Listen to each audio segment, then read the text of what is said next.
Wonderful to see so many smiling faces here. Hope everyone's doing great.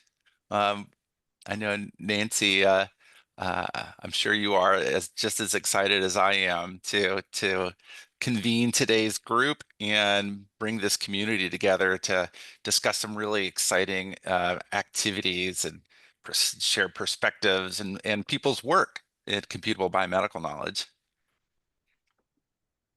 Yes, we've been planning the meeting for a while, and it's nice that the day has actually arrived.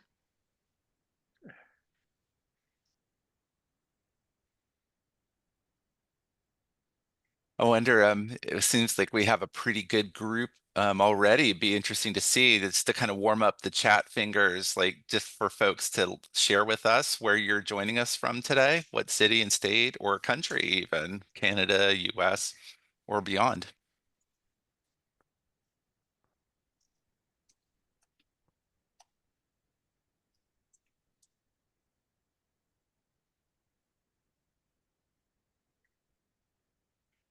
Florida, Boston, Nashville, New Mexico. Oh, this is great.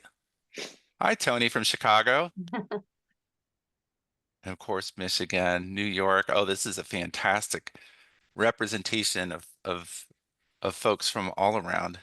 London. Oh, great. Welcome.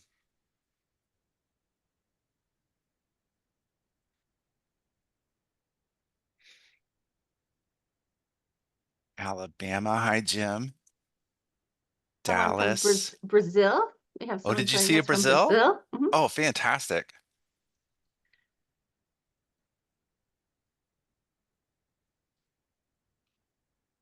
What a group. This is awesome.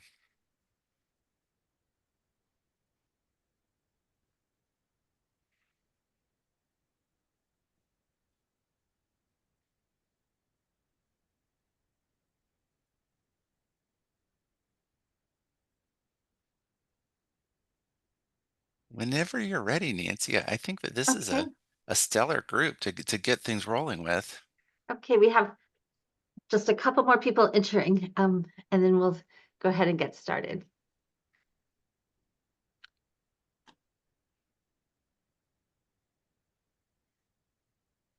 Okay, so welcome everyone. Thank you for joining us for the 2025 MCBK North America chapter meeting. Whether you're joining us from near or far, we're thrilled to have you with us for this exciting event. I'm Nancy Ali, Director of Taubman Health Sciences Library at the University of Michigan and Senior Associate Editor for the open access journal Learning Health Systems. I am one of the co-chairs for this meeting, which is the second annual meeting of the North America chapter. We have an incredible lineup of speakers and sessions prepared for you today. You'll have the opportunity to hear from industry leaders, researchers, and innovators who are shaping the future of mobilizing computable biomedical knowledge. I'm also delighted to be co-chairing this meeting with Josh Richardson, and I'll turn it over to Josh now so that he can introduce himself. Thanks, Nancy. And hi, everyone. I'm Josh Richardson, a health informaticist based out of San Francisco, California. And I've had the honor of this being my second year as the MCBK North America chapter co-chair. Last year, I shared that honor with Christy Holmes from Northwestern University. And it's been a real pleasure getting to partner with Nancy this year. And as Nancy shared, it's been great to see exciting lineup of speakers, thinkers, doers, and by NCBK that we're able to bring together with you all here and kind of build out this community further that Chuck Friedman has so ably established years ago with everyone's help. Back to you, Nancy.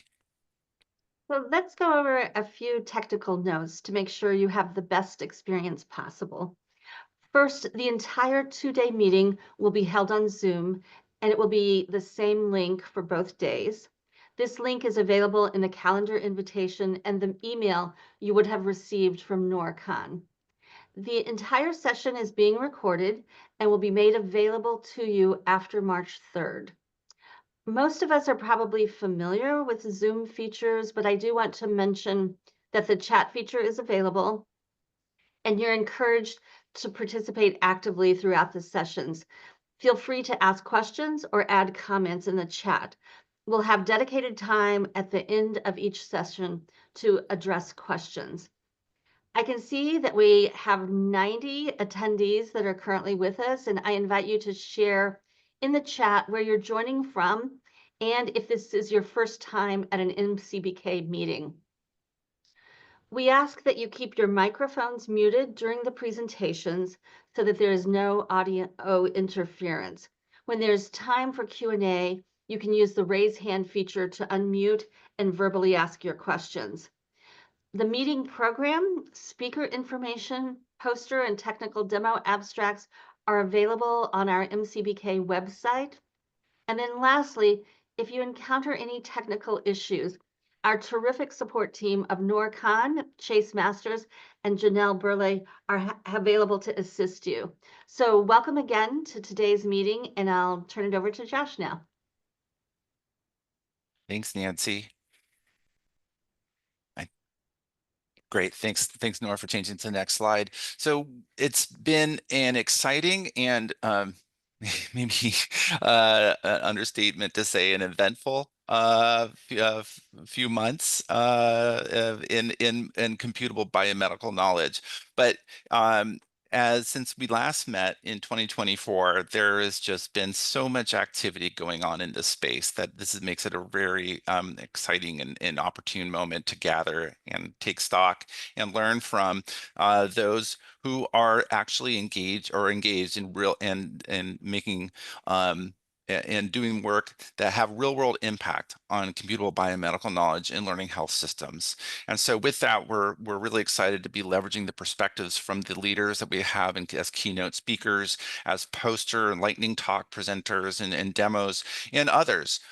These are leaders from health informatics, health science libraries, and really importantly, you joining us, being involved in the chat, engaging through questions and answers would be really fantastic to help have this as a build out of the MCBK community, not only in this meeting, but also through work groups and ongoing communications to further and advance efforts in computable biomedical knowledge. And have MCBK be another professional home for you as we build out this community and achieve together all the exciting work that's underway in CBK. With that too, we'll be talking during this meeting around how we can promote MCBK North America chapter governance with an eye towards catalyzing growth and impact this year and beyond. Next slide. To set the stage a little bit, especially for those folks who are joining us for the first time, just a little bit of background on kind of how we've developed as an organization. So first, the rationale for computable biomedical knowledge. The model here that Chuck Friedman had laid out years ago that kind of started a lot of this work and thinking about how we accelerate that timeline, that turnaround from the 17-year lag from when evidence is generated or being generated to its application in real-world healthcare delivery.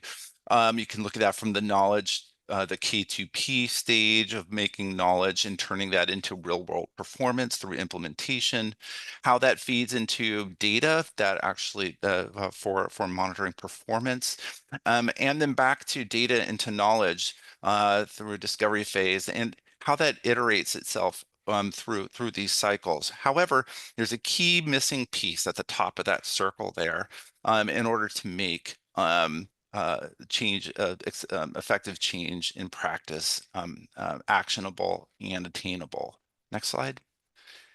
And that we pot. Oh, see that. So there would be a key stone, a key piece to that at the top where there is knowledge. Knowledge is the piece that would be the keystone of the learning cycle. And the key to making biomedical knowledge computable so that it's findable, accessible, interoperable, reusable, and trusted, which comes out of the paper from our own MCBK community. Having trust is a key component to FAIR. Next slide. Ah, the knowledge, yes, at the top, bringing it all together. This represents a second knowledge revolution. The first being that which from the printed press that enabled mass access to knowledge. However, new ways with from the internet, digital publishing, and in online collaborative ecosystems really put this as a second revolution that enables mass action, particularly in learning health systems. And by mass action, we're talking about key features like delivery of knowledge-driven interventions at unlimited scale, um, being able to rapidly scale, not when and iterate and knowledge as it develops over time, and implement that knowledge within care environments and in research settings. This really promotes a synergy and bringing together knowledge objects that can generate those interventions that generate value that exceeds the sum of their parts. Next slide. So from 2018, MCBK laid out a vision at what's called the manifesto, and this is available online. I won't read through all of the text, but the key points to these bullets are that mobilizing biomedical knowledge can support action toward improving health, efficiently and equitably serving the learning and knowledge needs of all participants, as well as the public good, is a key piece of CBK. In addition to that, ensuring that the knowledge properly reflects the best and most current evidence in science. And lastly, MCBK that achieves this through an evolution of open, computable biomedical knowledge ecosystem dedicated to achieving FAIR plus T principles.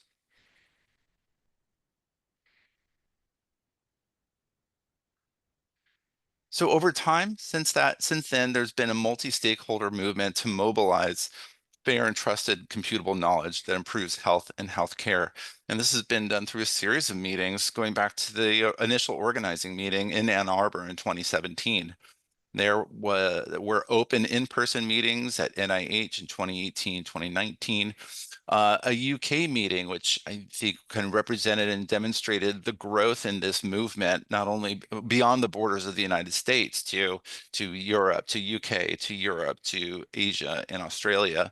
And then with COVID, moving to an open virtual meeting format 2020 and 2021, and virtual global meetings since 2022. It really, I think, speaks to the enthusiasm, interest, and momentum that this community has been generating, and the importance of this of mobilizing computable biomedical knowledge has for many stakeholders. This meeting here represents our second gathering of the North America Chapter Meeting, or MCBK-NA. And as part of our efforts, we have been working and we'll be going into more detail about our evolution into a membership organization out of our administrative base at the University of Michigan. We initially had 193 charter members. That number has grown thanks to the robust and enthusiastic participation from steering committee members. Currently, we have 3 established work groups that we'll be hearing from more about in the course of this 2-day gathering. Those work groups are the Technical Standards and Infrastructure Work Group, Trust and Policy, and the Health Equity and Access to Learning, or HEAL, Working Group. Our first organizing meeting was in July 2023. We had our first annual meeting last year in February 2024. And this is our second annual meeting with over 300 registrants. So really excited to see that number, and it just demonstrates and represents the enthusiasm we think we see from friends and colleagues here in the North America region. I think Nancy, back to you to walk Yes, us through the program. thank you, Josh, for that overview. Here's a look at today's program. We'll be hearing more about where MCBK started and looking at where we're going from Dr. Charles Friedman. Then we have a panel on emerging synergies of AI in learning health systems with Dr. Julia Adler-Milstein, Dr. David Dorr, and Dr. Abel Koh. After a short break, Dr. Brian Alper and Dr. Tanya Hungsermeyer will share a bit about their work in CBK, and then we will have poster presentations and some closing comments to round out day 1 of this meeting. Here's a brief glance at the 13 accepted posters. The list of abstracts is available on our website in the meeting materials email that NORCON sent to you earlier today, and it has been posted in chat. Now for a brief look at the day 2 program. We will have a panel of librarians sharing how they are engaging with MCBK, a session of chapter governance, technical demo presentations, and we'll also hear from the work groups. I'm going to turn it over to Chuck Friedman to tell us about where MCBK started and where we're going. Charles Friedman, known to us as Chuck, was one of the leads of what he calls a holy host of others in the formation of MCBK beginning in 2017. And he's played various leadership roles in MCBK ever since. Currently, during this formative stage of MCBK North America, he's chairing the steering committee of MCBK NA, and in collaboration with many others, will guide MCBK into a new, more formal status as a membership organization alongside MCBK UK and other MCBK chapters that may form. You'll hear more about MCBK UK tomorrow. Last September, after 10 years of service, Chuck stepped down from his role as founding chair of the Department of Learning Health Sciences, which has been the home of MCBK since its inception. He remains a full-time professor in the department and remains the editor-in-chief of the Learning Health Systems Journal. Chuck will now fill us in on the future of MCBK North America as it evolves into a membership organization initially housed within the Department of Learning Health Sciences at Michigan. Chuck, over to you. Thank you so much, Nancy. I'm going to share my slides.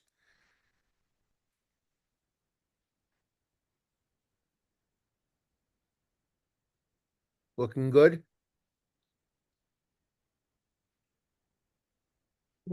Okay, and thank you. It's great to see everybody here, so many people, and others will be joining, some for day 2 only, but we're delighted with the response to this meeting. Let me go into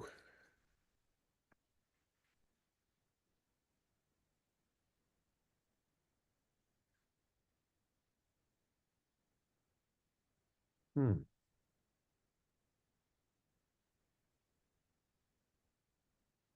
Okay, I'm not able to get into presentation mode, but I think the slides are visible.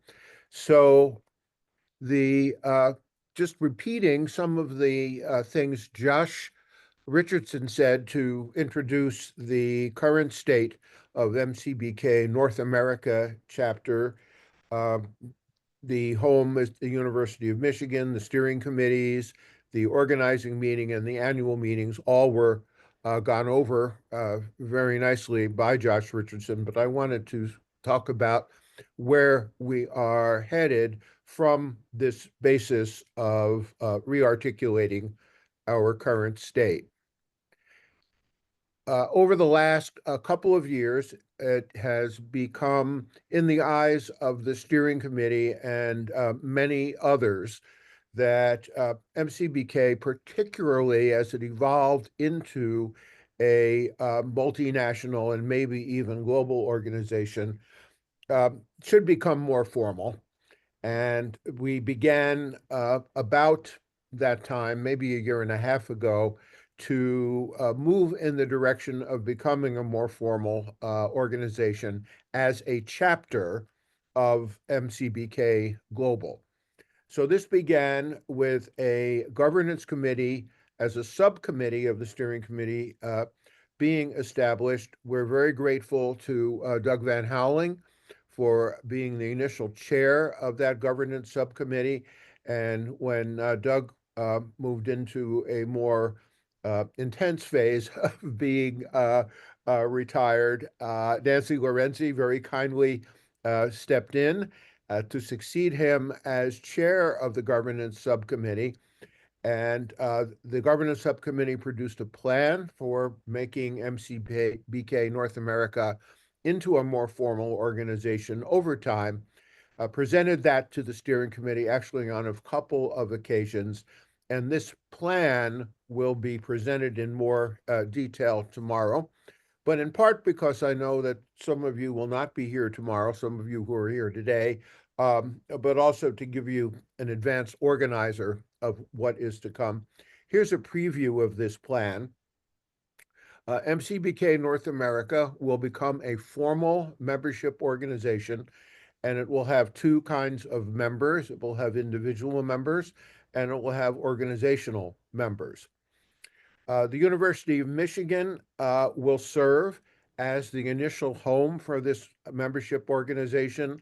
It turns out that Michigan serves as a home for several other membership organizations, and we have spoken with the leadership of the university, and they are very pleased to host uh, the MCBK North America chapter for as long as it makes sense to do so, recognizing that there may very well come a time when MCBK North America should move into a new home or perhaps go out on its own. Who knows what the future will bring? But Michigan is here to serve in this initial capacity. The membership, as will be described tomorrow in more detail, membership of MCBK North America will have benefits, but along with the benefits will come modest dues that actually we probably won't be announcing yet in terms of how large the dues will be, but there will be modest dues associated with both individual and organizational membership. MCBK North America will be governed by a board. It will have officers, and it will, in general, look like a academic organization in terms of its structure. Details will be forthcoming tomorrow. Nancy Lorenzi, as chair of the governance subcommittee, will be presenting those details, and we very much hope most of you who are here today will be participating in that session tomorrow. And tomorrow's session will allow time for questions and answers and comments and suggestions, all of which will be very welcome. So to close my brief remarks, let me just say a little bit about global MCBK. Global MCBK emerged as a possibility, or actually a kind of reality, when in 2019, as Josh Richardson said, our colleagues in the UK had a MCBK meeting of their own, and it was sold out, standing room only, in London. And that gave rise to the idea, that level of interest gave rise to the idea that the UK might have its own MCBK entity, which in turn gave rise to the idea that MCBK could become at least a multinational and perhaps even a global organization.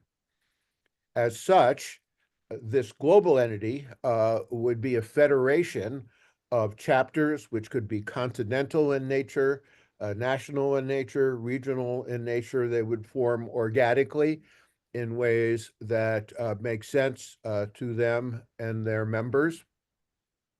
The governance of global MCBK, we anticipate, consistent with this being a federation, would be pretty lightweight and primarily for purposes of collaboration and communication and cross-learning, promotion. We've already seen this developing, as you may hear from Philip Scott tomorrow when he talks about MCBK UK.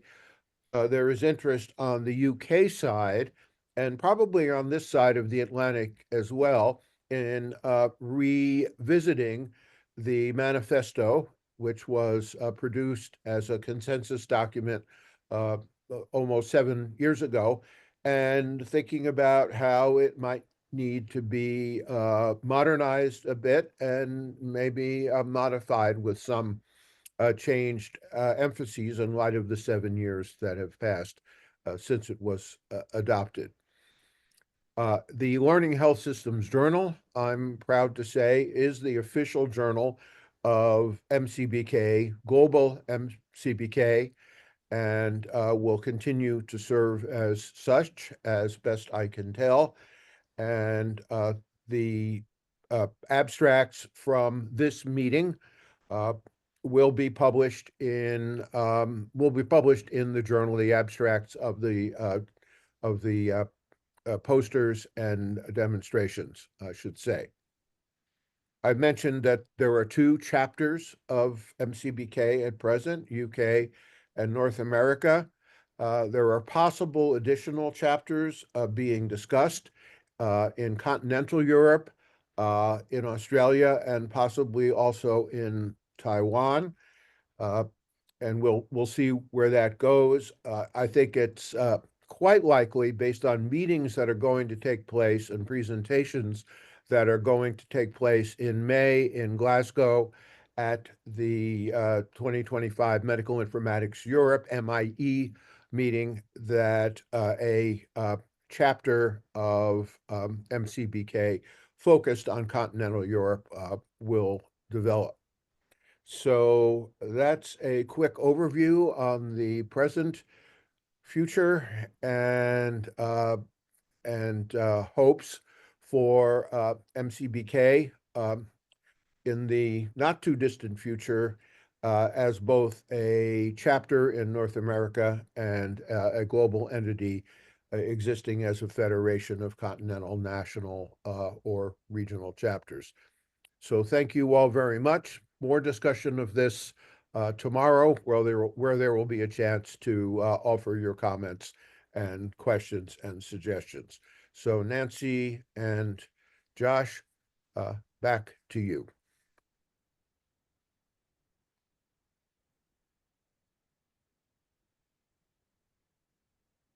Sorry, I was on mute. Thanks, Chuck, so much, and thanks, Nancy, together for such a fantastic kickoff for this two-day program.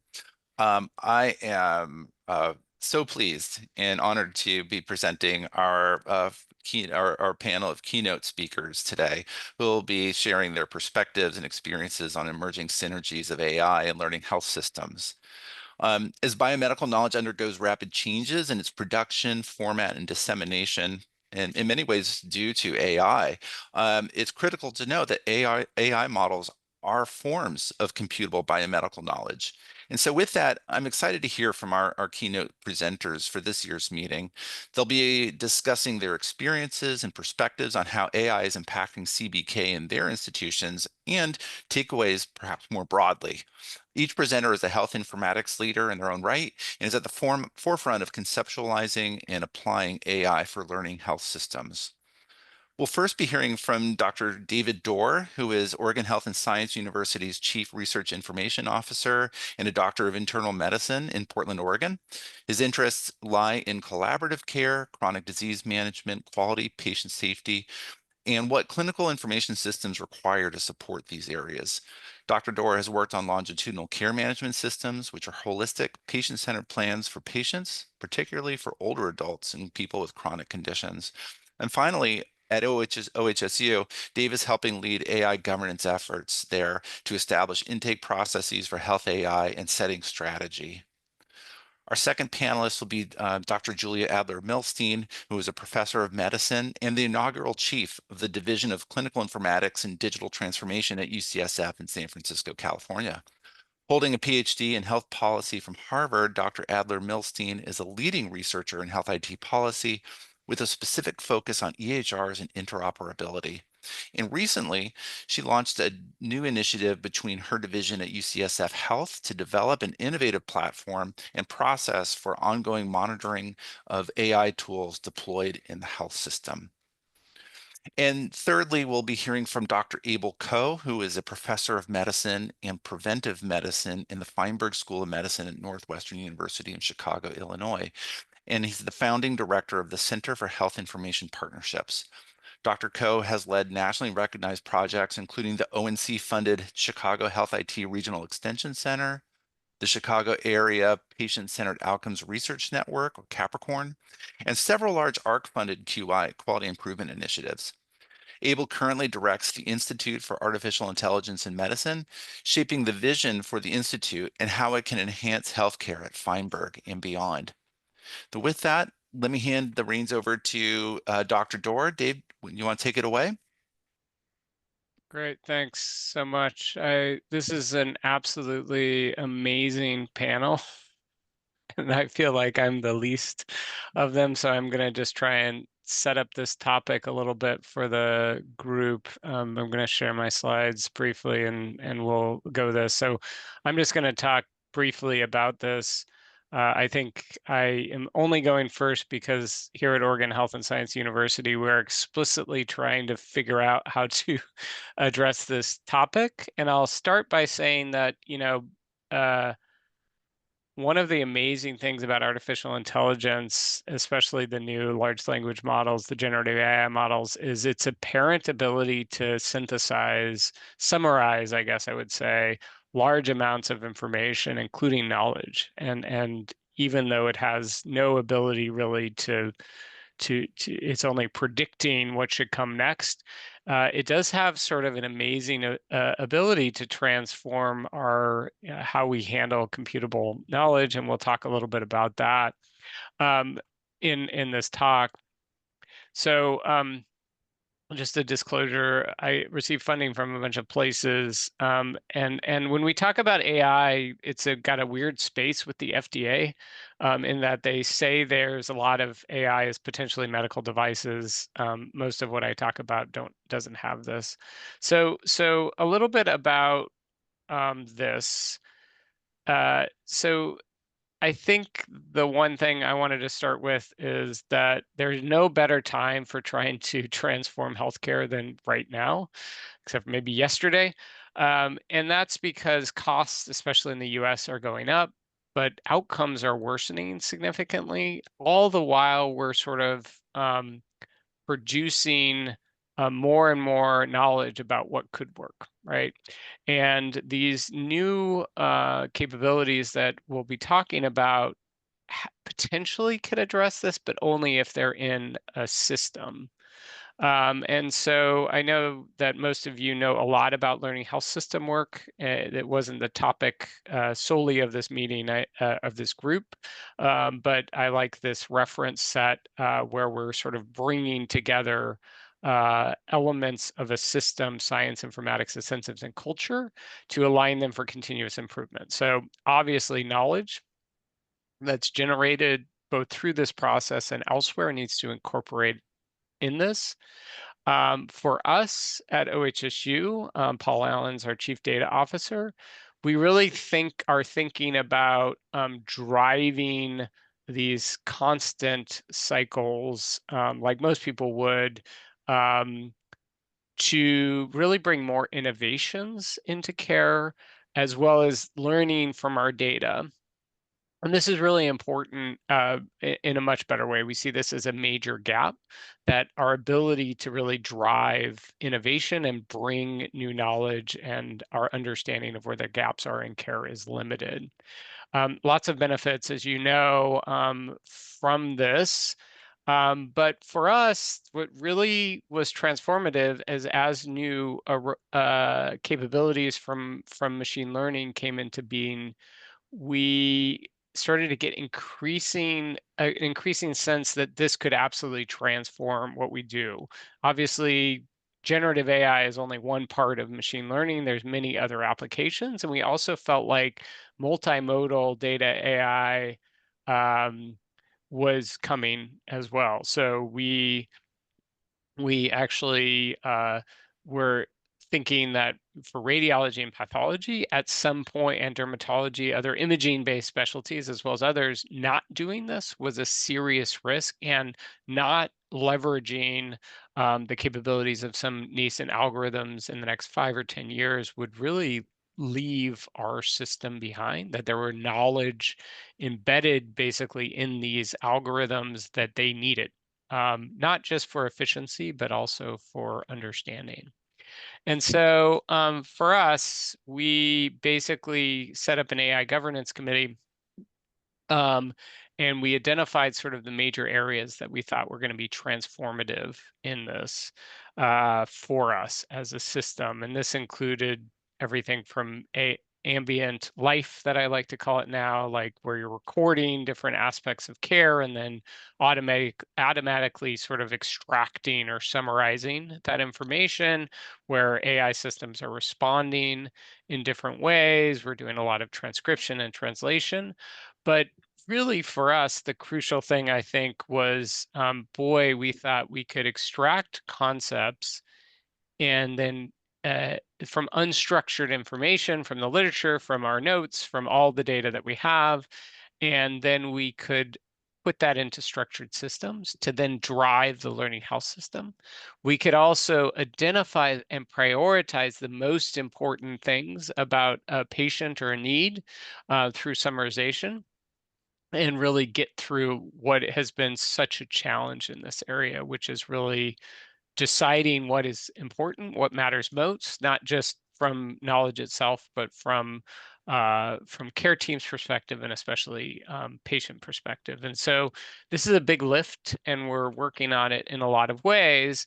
We see substantial potential for improvement here, and that this is really as a system disruptor is just incredible, including a lot of efficiencies to be gained, but also in terms of health outcome improvements. And so our question, and this includes the easiest implementation of some of these tools that I've ever seen, including for our EHR here overall.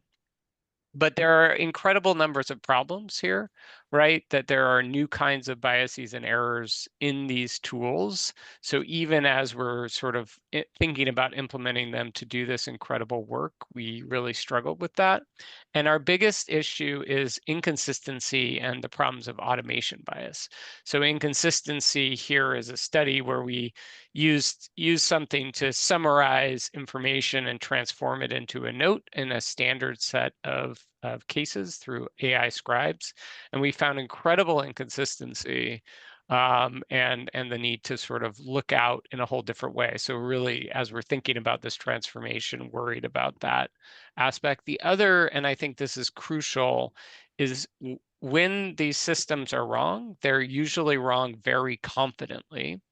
And the less training and experience you have in overall, you tend to believe them more, which we call automation bias. It's this form of confirmation bias. Basically, they look so good that we think that they're problematic. And if you're trying to deliver a form of knowledge, in this case, like a breast cancer risk score, that then you'll need to act on, that can be a serious problem, right? You don't stop yourself. So you're not able to detect those errors very successfully.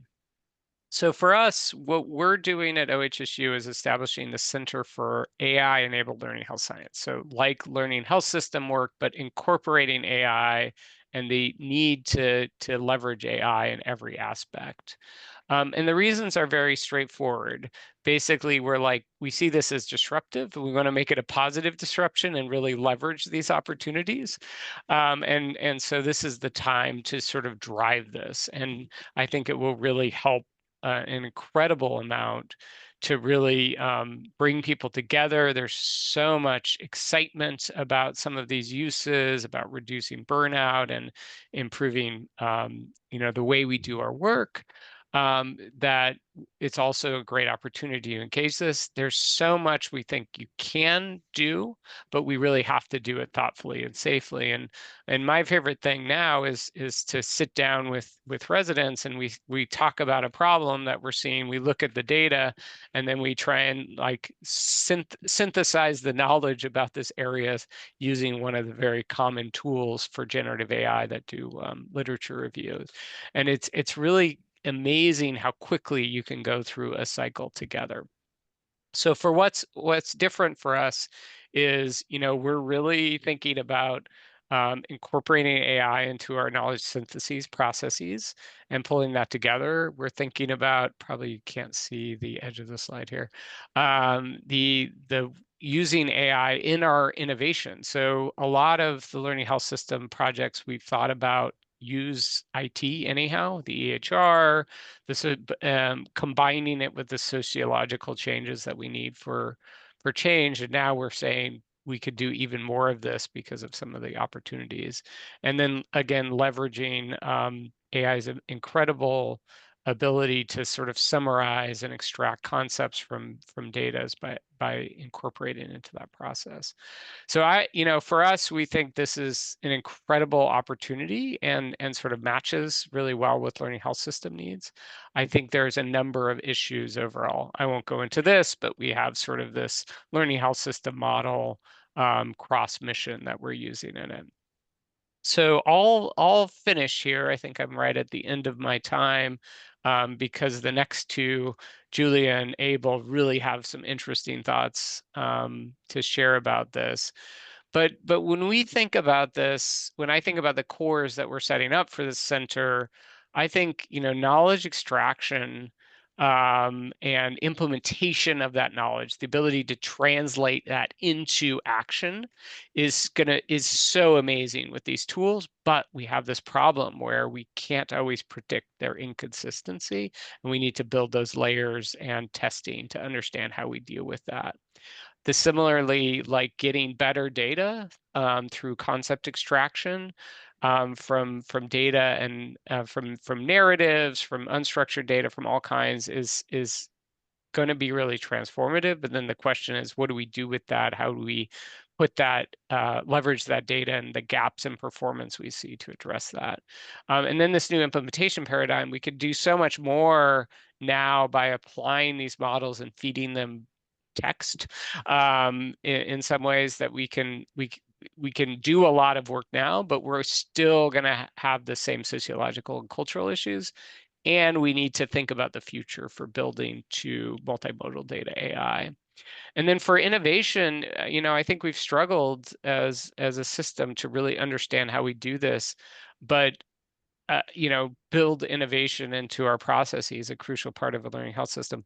But the AI, there's enthusiasm. People want to try it. We see people building tools all the time, actually, with some of these. But it really requires us rethinking how we do these evaluations, how we get rigorous, robust, pragmatic approaches to this. So I'll just finish with that and pass it along to the next panelist. Thanks so much for the time. Great. Thank you so much, David. I will say that when I saw your slide deck, I felt like I was glimpsing the future. And it was so, exciting to see, what a health system that is really thinking about like AI and learning health system coming together looks like. My talk will tell you about our experience at UCSF, which is, I would not describe as forward-looking as where they are at OHSU, but is work that is sort of, I'd say, unfolding as we speak, and is perhaps the more typical experience of where at least academic medical centers may be, where we have a bunch of AI governance work. We have a bunch of learning health system work, and we're kind of trying to figure out how to put them together to work well. So my talk is really going to be focused on sharing what that experience has looked like. Again, with the caveat that like this is all happening now, so you're going to get to see a little bit of the guts of the process, but also a bit about, I think, where we are headed with this exciting coming together. So my talk today is going to be about, as I said, bringing together our AI governance work and our learning health system work at UCSF. This talk is a combination of ideas that I have led as someone who has for a long time been interested in studying the impact of technology tools in real-world clinical settings, and AI is just sort of the next version of those tools. And Mark Pletcher, who is the head of our Department of Epi and Biostat, who has really been one of the leaders on our learning health system work. and Sarah Murray, who's our Chief Health AI Officer. And again, the fact that the three of us are now talking about what this future state looks like, I think is really representative of the fact that these ideas are starting to come together. So just really briefly, trying to put together, where we have been coming into this moment of trying to put these pieces together. I think our journey to learning health system work has been, again, perhaps typical of many academic medical centers where we believe in the concept of being a learning health system, but trying to figure out how to build the infrastructure and culture and and funding and all the pieces that this group knows need to come together to do that. And so the result is a bit of fragmentation where we have learning health system efforts that really live within the health system itself, and this continuous improvement group run by Ralph Gonzalez that again uses a very lean management-based approach to do learning health system work within the health system. And then the desire to sort of create a space for the research community to do embedded research in the health system. And so over time, we have awarded grants and infrastructure support for our researchers who want to do health system embedded studies. And so again, I think there's been some capacity to do that work. But what we a year ago, ish, maybe not even 6 months ago, the head of our CTSA and one of our senior leaders in our health system said, okay, let's do another reboot and really think about some of the capacity that we need to do this work at the next level of scale. And so we invited Checkout, to come and indoctrinate us in the science of learning health system development. And we literally yesterday sent our task force recommendation report to our senior leaders that really argues for some key investment in some of the infrastructure we've been missing, like building learning communities within our health system and trying to improve some of the technical infrastructure to do our LHS work. So we're hoping that in the coming years, obviously depending on availability of funding, that we'll be able to really move into an integrated model where the researchers and the health system leaders who are doing LHS work can come together in a community formation and work together to solve problems. So again, still very much on the learning health system journey. But one of the pieces that I think has come out of the learning health system work is the ability to do sort of EHR embedded interventions. And we have, I think, a fairly robust model now for a researcher that wants to implement an EHR embedded research study and to approach it sort of through a learning health system framework. And so this is, we call this our APEX enabled research, just the name of our EHR here. But you can basically bring a research idea in to this central group that will consult and help you both think about the technical piece, but also how do you approach this so that you're sure you're really learning what you want to learn?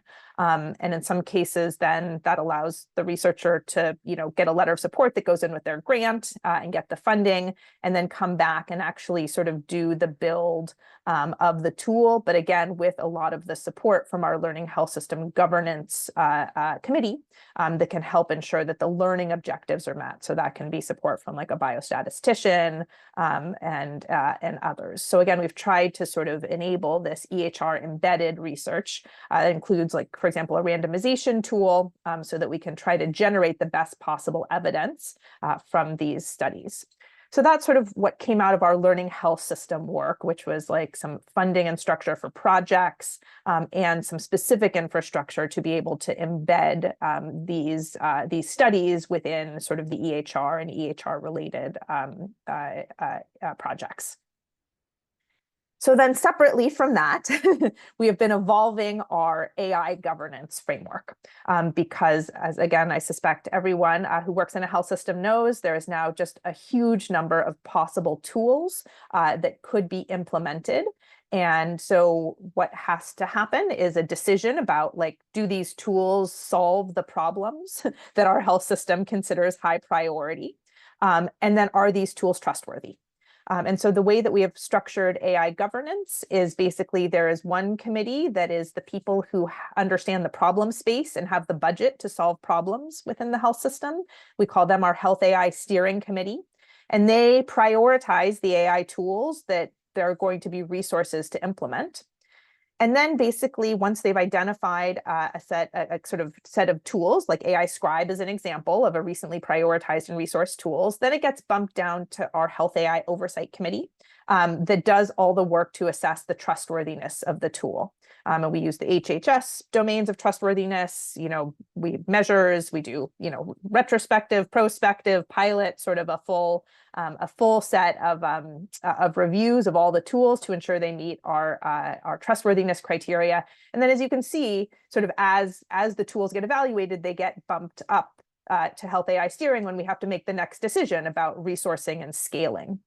And so this process, I'd say, is now, again, just over the past year or so, up and running, and allows us to have this pipeline of AI tools that we can both prioritize because they meet important needs. And also we have this rigorous process to ensure the trustworthiness of the tools, so we don't put into place anything that is unsafe or otherwise problematic. So again, we've had these sort of two different infrastructures that have been built up. And now is the moment that we sort of see that they are coming together, because we realize that a lot of what we've built in AI governance is very similar to what we want to do on the learning health system side, where we're learning about not just the trustworthiness of the tool, but also the impact of it. So as we sort of step back and try to put these two together, what we're realizing is that these AI tools are trying to improve many aspects of care delivery, many of which have been the focus of our learning health system efforts in the past. And so if we're going to really sort of shift focus to AI tools as the source of innovation and learning, for every tool, we want to be sure that we're asking the question, like, does it work? Does it actually improve the outcomes that we think it's going to improve? Are there unintended consequences? And how can we refine them to work better? Again, these are just core LHS questions that we would ask about learning about anything, but just now the focus is really on the AI tools that we're bringing into the health system. So what we're trying to do as we learn is to ensure that we're learning about all the aspects that might be relevant. And there's sort of this temptation to think about, this is like magical thinking that those of us in this field know for a long time, right? That like, it's the technology that has the impact. And so just sort of turn on the AI tool and then assess if outcomes get better. And that's, again, just developing the AI algorithm itself is a huge amount of scientific work. And we have an incredible group of computer scientists, data scientists, biostatisticians, et cetera, that are focusing on creating good AI algorithms. But the learning needs to extend beyond that framework. So actually, we need to then think about how do you build around that just core AI tool, clinical insight, so that we understand like where and when that new information is needed, the human-centered design, the informatics, the implementation science that actually takes an algorithm and turns it into a useful tool.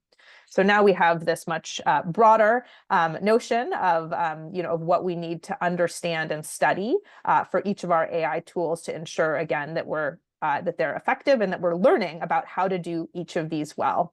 And I'll just say that I think that this has been like really our Achilles heel, is that each project we like try to figure out, okay, well, what is the clinical problem we're really solving here? What is the best user interface design? And we're not doing that work as scientifically and systematically as we need to. It's like we reinvent it with each project that we do. So that's sort of been is how do we really focus learning in this broader set of areas around the tool? And then another area that, again, I've been really passionate about is it's like all of these tools have a behavioral model. They think like if we give this clinician this piece of information, they will take a different action. And that different action is what's going to lead to the improved outcome. And so we should be measuring those actions because to really learn about whether a tool is working or not, it's really critical to see if that interim action was impacted in order to then understand whether we're seeing the change in outcome or not. And again, those of you who know my work have been very passionate about, EHR metadata as a way to measure clinician actions. We actually have a lot of data that allow us to create good measures of how clinicians are interacting with information in the EHR. So I think we have a huge opportunity to study these actions. And so again, that's this broader set of experts who we want to bring to the table to really look at this full pipeline. So again, I think, in the past, we might have just focused on output accuracy, predictiveness, algorithmic performance, truth versus hallucination. And we really want to shift to, those are important, but to also looking at measuring how our users are interacting with the tool, what actions they take. Again, I think that there's just so much opportunity for learning there that's going to allow us to then make sure that these AI tools are really leading to the value that we hope that they will. So yeah, and then of course the downstream outcomes too. So again, that's where I hope this is all going, bringing together the breadth of scientists that will allow us to do the learning along that whole pipeline. And so to do that, and this is my final slide, again, I think we just need experts and knowledge resources in this broader set of spaces. We need to figure out how to characterize the problem space and the outcome measures. I think we've always recognized and done that well, but how do we build up the sort of study science measures, et cetera, around these questions of user engagement or measuring user interface design? And so again, as this field matures and we think about where the MCBK infrastructure can be developed, I hope that it will be around capturing the knowledge around these key pieces so that we can really learn about this full pipeline. So I will leave it there for my comments and pass it along to Abel. Great. Thank you very much. Thank you, Josh and Chuck, for this opportunity, and also to David and Julia for their leading comments. Let me see if I can get these slides to be shared. Okay. And there we are. Okay, so I am not going to talk about governance because I think Julia and David already did a really excellent job. Instead, I'm going to talk about what we see based on some recent experiments is the future of AI in the data to knowledge process. And that's looking forward like 1 to 3 years. So I just have 2 industry disclosures and here they are. So, okay. But when we think of the future, sometimes we look to the past for some inspiration. And so this map is a map that sort of captures some of the medieval trade Hi, routes. Abel. Yeah, Hi, yes. so sorry to interrupt. This is Josh. Just if you're moving your slides forward, we're not seeing them flip. Oh, no. We're still on your title slide. Oh, no. Okay, that's a Yeah, problem. and we don't see the presentation mode if that's what you're intending. That is what I'm intending. Okay. So So hold on. Let me try something else. Hold on. That's unfortunate. Let me try something. Okay.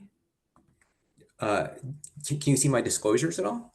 no, we still see the how does AI Okay. fit in a fair future, and it's in your non-presentation mode. So Okay. there's All right. disclosures. Now we see it. Okay. Sorry about that. No worries. Yeah, I don't know if you can just hit like the Okay. slide presentation button, say maybe from current slide or something from beginning Yeah, let's in see. your toolbar. Can you see a map showing up? I see it in the as an upcoming slide on the left-hand side. Oh boy. Actually, I did share a slide with Noor too. If she'd like to maybe let's just go with that, and I'll just skip sharing my slides at all. Is that all right? Yeah, Maybe she just give can. me a moment to pull those up. Okay, let me just stop sharing. Yeah, I Wonderful. did have this funny little thing. It said, a web version today, so that's maybe that's part of it. I know this is just all part of your larger plan to build suspense. So it's Yeah, I mean, successfully done. Nicely done. Let's see if this works.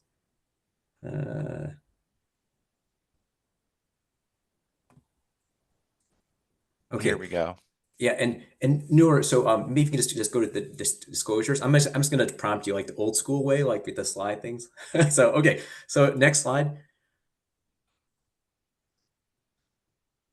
Great. Okay, thank you. I'm going to keep going. So, when we think of the future, near future, sometimes we look to the past, I think, for inspiration. And this map is a map of Mediterranean trade routes during medieval times. And At that time, oftentimes these traders had to conduct business across multiple different environments, different languages, different native languages, different cultures. And so they developed what came to be known as the lingua franca, which everybody in informatics has heard before. I needed to find out more. And so lingua franca is the language or tongue of the Franks, basically referred to this sort of pidgin language that, was used to conduct trade. It was a spoken language, not a written language. And, didn't have a huge number of words, probably like a couple hundred words. So, but very effective for conducting the business of trade at that time. So next slide. I'm going to argue that the data to knowledge is fundamentally a translation problem. And I'm going to have to just go ahead and click through all the, I click until everybody has a box on there. So if you think about today, a lot of the knowledge we use is an electronic health record. It starts from a patient. The patient tells you, the clinician, when you're in clinic, what they are experiencing. The clinician then goes ahead and types in their note and they say, okay, this person I think has type 2 diabetes, or they might code that a little bit. The clinician researcher then says, I'm going to define diabetes as like these series of codes and these series of criterion. And then the informatician goes ahead and takes that and converts that into more complex sort of terminology standards. And this is oftentimes how we think of, the data to knowledge sort of process. Next slide, please. It is really a very laborious process. And this is just an example from Chicago. So today, like at Northwestern Medicine, we go ahead and we get data on electronic health records. We put that into a data warehouse. And then every night or every year or every quarter, we then create these different data marks, these different subsets, oftentimes with terminology standards mapped into them, data model made into them. And then if you click the next slide, I think it'll advance it. One more, I think. What we then do is we generate all of these different individuals have to handle these data somewhere along the way. And so it's a very, energy intensive process. And if you imagine you're running a network across multiple institutions, then you have lots and lots of people involved in this whole process. I mean, we've come to realize how costly that is when we try to run these networks across the whole city of Chicago. Next slide. Along the way, we've had to develop our own lingua franca. And so in informatics, we use that term all the time because we say, oh, you know what? I need to have a terminology standard that basically defines like laboratory tests or diagnoses codes. So across all of these, we've developed, a whole bunch of different terminologies and ontologies to go along with that. So, again, these are something that we all have learned to come and, know and love. I myself am a huge fan of terminologies. And so what I'm going to go ahead and tell you next is going to probably like not be consistent with being in love with terminologies. So next slide. So you can put twice more. So, terminology, remember the original lingua franca was only like a couple hundred words. And now with terminology, we want to capture nuance for every possible scenario that's out there. And the issue is that that's kind of like, there can be a very, very long tail because the reality of what people experience is always going to be, exceptionally diverse. And are we going to keep on creating new codes for every single time that we have a new condition or new diagnosis or a new particular sort of like observable concept that we want to see? So, you think about ICD codes, there's, a whole bunch, 60,000 or whatever. You think about SNOMED, there's, a couple 100,000. This is going to be, in many ways, almost like an unsustainable long game process. And again, I'm a big fan of terminologies. Don't get me wrong. I just think that there's some limitations there. Next slide. So what we see instead is that like there may be a potential with AI tools to go from like more of a human expert driven approach to defining medical concepts and capturing them and making them reusable and interoperable to one that may be more machine learning or purely data derived. Now it's not going to be perfect, but this is, I'll show a couple experiments that sort of tell us which way we think this is going to go. So next slide. So as we've heard, LLMs are kind of these amazing things. They're really good for capturing sort of human language. They do that by creating these tokens, and then you take words, and you can have this attention span. And what it essentially does is creates these multi-dimensional representations of these words. And in capturing the word relationships one to another, it almost infers a type of knowledge. It infers a type of relationship that, in essence, captures. Like when we speak, we're trying to express a thought. It captures those thoughts and may even capture sort of subtle relationships that we, even in speaking these words out or writing them out, we don't capture. So this this dimensionality is really huge now. It's like 1,500 dimensions and growing for a lot of these large language models. Next slide.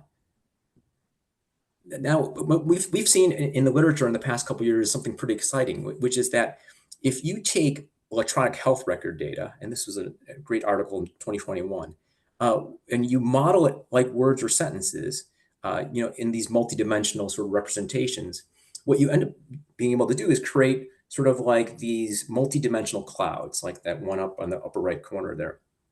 And if you then further take that and cluster it down, all the things that sort of fit together, next slide, what you can then identify is that there are it can pick out clinical conditions, things that we as clinicians recognize, or researchers that we recognize, and it can do so oftentimes better than the old rules-based approach. And this is sort of a comparison against some of the phenotypes, computable phenotypes we built in eMERGE or now stored in this PHEKB sort of knowledge base that Vanderbilt supports.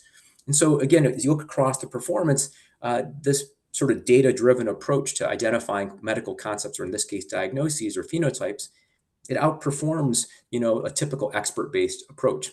So next slide. We've been running these same experiments locally for the past 2 years. And what we've seen is that when we do the same thing, and this is taking just structured data, not the notes, we take structured data and run it and create these multidimensional representations, and then cluster those together. Next slide. We did a couple experiments. So this is one that compares on the right 4 clinicians, and then a large language model taking structured data from electronic health records. The terminologies, diagnoses, codes, all the terminology we mentioned before, clustering together for a group of patients and trying to see what it thought was going on. And what you find is that where it's all green, there's pretty consistent sort of identification of the concept, the medical concept, across clinicians and the machine. In some instances, there's very poor agreement, and we see this pretty consistently. But for the majority of common conditions, we can actually get pretty tight agreement between what a clinician thinks and the LLM thinks in terms of defining a clinical condition. So next slide. This experiment was run using just notes. So just, EHR embedded notes. And this was against intensive care unit patients, and trying to figure out, could an LLM pick out a number of common conditions in an ICU setting? And then how did it compare against attending physicians? So pulmonary critical trained physicians. And what we saw again was that with just notes, free text notes, an out of the box LLM, zero shot, could identify with incredibly high precision recall common conditions. Now, on certain conditions, I think the immune-related sort of immunoglobulin deficiency, it didn't do so well. So again, for the majority of it, does really well. For rare conditions, not so well. So next slide. Now, compound that. So it used to be that as clinicians, we would go ahead and type our notes in electronic health records. We have this sort of, clinician listening, and we think about it, and we'd say, oh, this person probably has this, and this. For the past 2 years, we've been using an ambient AI tool, in this case, the DAX Copilot tool. I think my clinic was one of the first ones to adopt it. And I will say it's certainly improved. I think there was initially some issues. It's gotten so much better, so much so that, next slide, if you look at the usage, I think we have a couple hundred physicians using it now in our system. The cow's out of the barn. 100% of the physicians that have been using it want to keep using it. Now, I just want to point out that in clinical medicine, physicians don't agree on anything. There's never a situation where we agree on 100% on everything. But so while there's going to be problems, and there are issues, there is no way clinicians are going back to writing notes again by text, by typing. The cow is out of the barn. This is going to happen. So what that means is that data is entering into the electronic health record, not through a person, but it's being automatically captured in essentially a multi-dimensional embedding. And that has become the new grist that we're going to be using for purposes of future data to knowledge transformation. Next slide, and then I'll finish. So again, my argument is going to be that while we have traditionally done things a certain way with translation between multiple people all along the way, I think the near future is going to look very different. So if you want to click one more slide. I think what's going to end up happening, and once more, is that, in fact, a lot of this translation step that happened that required in the past, like informatics infrastructure and a lingua franca of these terminology standards that we've had to develop and maintain, a lot of that can be replaced. And then it turns out maybe for the near future, the lingua franca of data to knowledge is back to essentially human language. And so human language is going to become likely the majority of the lingua franca for data to knowledge transfer. So with that, I'll stop and be happy to sort of take questions along with my other panelists. Wow. And Dave, Julia, Abel, I'm just blown away. Thank you so much for these fantastic talks. And we have a good amount of time here to field some questions and engage some reactions from our audience members. And for those folks, please do feel free to capture any questions in the chat, and we'll direct your questions to our panelists. But if I might take the opportunity to field a question myself first, just to get things rolling. I'm blown away by all of what you've covered. Dave talking about training the humans, for example, Julia, governance, and Abel, what the implications are for AI as we move data into knowledge. And so I'm thinking that fundamentally under all this, it's going to require fundamental organizational change and culture. And I was wondering if that's something that you've been thinking about or encountering as you've underwent your work, and where you see organizational culture having to change or will be changing as a result of some of these new interventions and technologies that are underway. I could start a little bit on this. I think Abel actually really was hitting at this. So I mentioned what I call our ambient life, which is sort of where he was talking about you get recorded and then all this data comes out and the AI is sort of working with that in a completely different way. And what I see, some of the initial tools we're looking at understanding how to use safely and well, as really impacting a culture right now that is just full of burnout and sort of low change energy, feel like things can't get better to some extent. I mean, it's really tough, but when you use some of these tools and we can implement them, people are very excited. And so one of our AI strategies, and I think the strategy for the center comes from some work by Christine Sinsky and others about bringing back joy in work. And so I think a lot of our engagement strategy is to focus in there about really saying, how can we leverage these tools and this kind of transformation ability to change our culture to one where people are excited about engaging in transformation, see these tools with their their failings as ways to really directly impact culture overall. And that's the hope, I'll say, but I do think that there's an opportunity for that. Yeah, I mean, for me, I feel like I see the culture most acutely in what I think of as like the level of evidence needed to feel satisfied that something has been achieved. And like in our health system, they just don't need like what researchers think of as gold standard or even silver standard evidence. And so just like as we bring our worlds together, it's just this constant tension between like the researchers who are like, we should do this in a randomized way, and the more operational people who are like, that just sounds really complex and like it will take longer. And, so it's, I know that this is not a new issue. It's certainly not specific to AI, but it's like, this is the conversation that keeps playing out over and over again. And I think is really at like the heart of being able to like bring these worlds together in a way that I think we could really learn about our AI tools in a rigorous way, but also in a way that sort of is moving at the speed of the tools and the perceived need, right? We can't say, oh, well, we'll tell you about AI Scribe 2 years from now, once we've done, you know, the full perfect gold standard randomized control trial. Like, it just would not be acceptable. So from my perspective, that is still just like the crux of this culture issue. And we, I think, have to convince our health system colleagues that we can like move learning at the speed of sort of their need for decision making and moving forward. Yeah, I would, yeah, I think that's absolutely right. And you know, culture takes longer to change. I think, and processes are changing so rapidly right now. I think you're asking the right question, though, Josh. I think we do have to keep a very close eye on how it evolves. But I think when there are going to be some of this technology, I think is so transformative that, as I said, I don't think we can put it back, and it's going to keep moving no matter what. And I think it's just more about how do we put in appropriate sort of like safeguards and continue to monitor and observe it so that we can sort of catch those as those changes sort of might have to take a sour turn. So. Well, thanks so much. I want to call out to Noor and others on the team who have been monitoring what looks to be a very active chat space. And I didn't know if there are any particular questions that have surfaced that you would like to raise to the panel.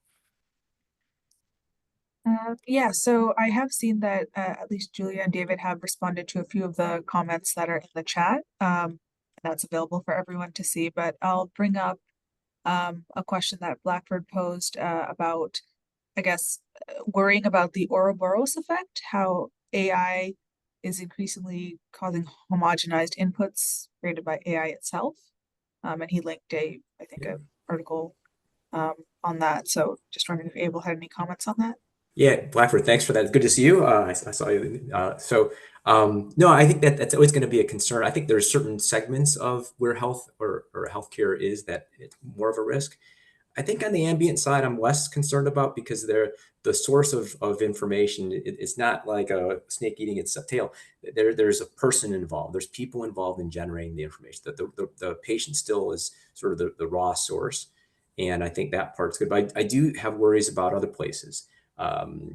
You know, so like, for example, even like insurance processes, you know, like we see like sort of like arms race with health systems and the payers have an AI agent and the health system tries, and so you do have this weird situation potentially happening where, you know, one person's generating AI content, the other person's ingesting it with AI, and vice versa, and so there's going to be certain segments of this healthcare system where it could become a real issue. I do think it means, though, that the people that generate content, just like you would in like sort of the social media world, have a tremendous amount of value, because new content, new human content, real content is going to be really much more valuable than ever. So one thing that we should put in place, and I think I've seen systems like UCSD do this really well, is ensuring that there is transparency when you are creating things with AI. So I think if that is in place, then that will also help. But I would say that actually, you know, this puts the value back in the hands of people that are generating a novel content. Great, thanks. And then I see a question from Jerry Oshoff for all panelists. The overarching context for all the great work discussed is how money flows in healthcare, and this is undergoing huge shifts with the new U.S. federal administration. Would love to hear speaker thoughts about specific ways the mechanisms discussed are or will be applied to address intensifying drivers around costs, etc. Yeah, I'm happy to share again. I feel like I'm like my answers are very practical. But you know, like at our health AI steering committee, like the CEO of our health system basically said, like, show me which AI tools are going to allow us to sort of like deliver the same or more healthcare without adding people. You know, and I just think like that like that's where health systems are, is like, if we're going to invest in these AI tools, like we need them to improve efficiency in some way, because that most directly impacts the bottom line. And I think, you know, there will be some capacity, I hope, for other more innovative tools, or where we need to study, you know, their impact, because we don't know what the benefits are. But I mean, I think we and others are just starting with the the areas where, we think there will be like real tangible, bottom line improvements from the use of these tools. And so that, again, that's just directly comes from cuts, from how things are funded. I mean, I think obviously if there's like massive cuts in Medicaid and, others, like there will be a further retrenching and to figure out whether there's even sort of capacity to experiment with new tools. But, I think fundamentally, if we can swap out expensive human labor with less expensive AI tools, like there will be appetite for that, I think, sort of no matter what the future looks like. Yeah, I'm not an economist, but I would say I always find it interesting how marketplaces always match like the need. So like we all recall when electronic health records rolled out, the price point was coincidentally the same as the incentives that were put out there. And we see the same thing with some of the, ambient AI tools. Initially people didn't know how to price it. And then as you sort of get experience with it and try to measure how much time savings it has, et cetera, you can start developing a much more clear value proposition to the health system. And then the prices oftentimes will sort of like somehow gravitate towards where that is. So I do worry if prices work exactly like they should, then ultimately the savings doesn't really get back to the health system. But right now I think there's still a lot of flux in how much those things should cost. So.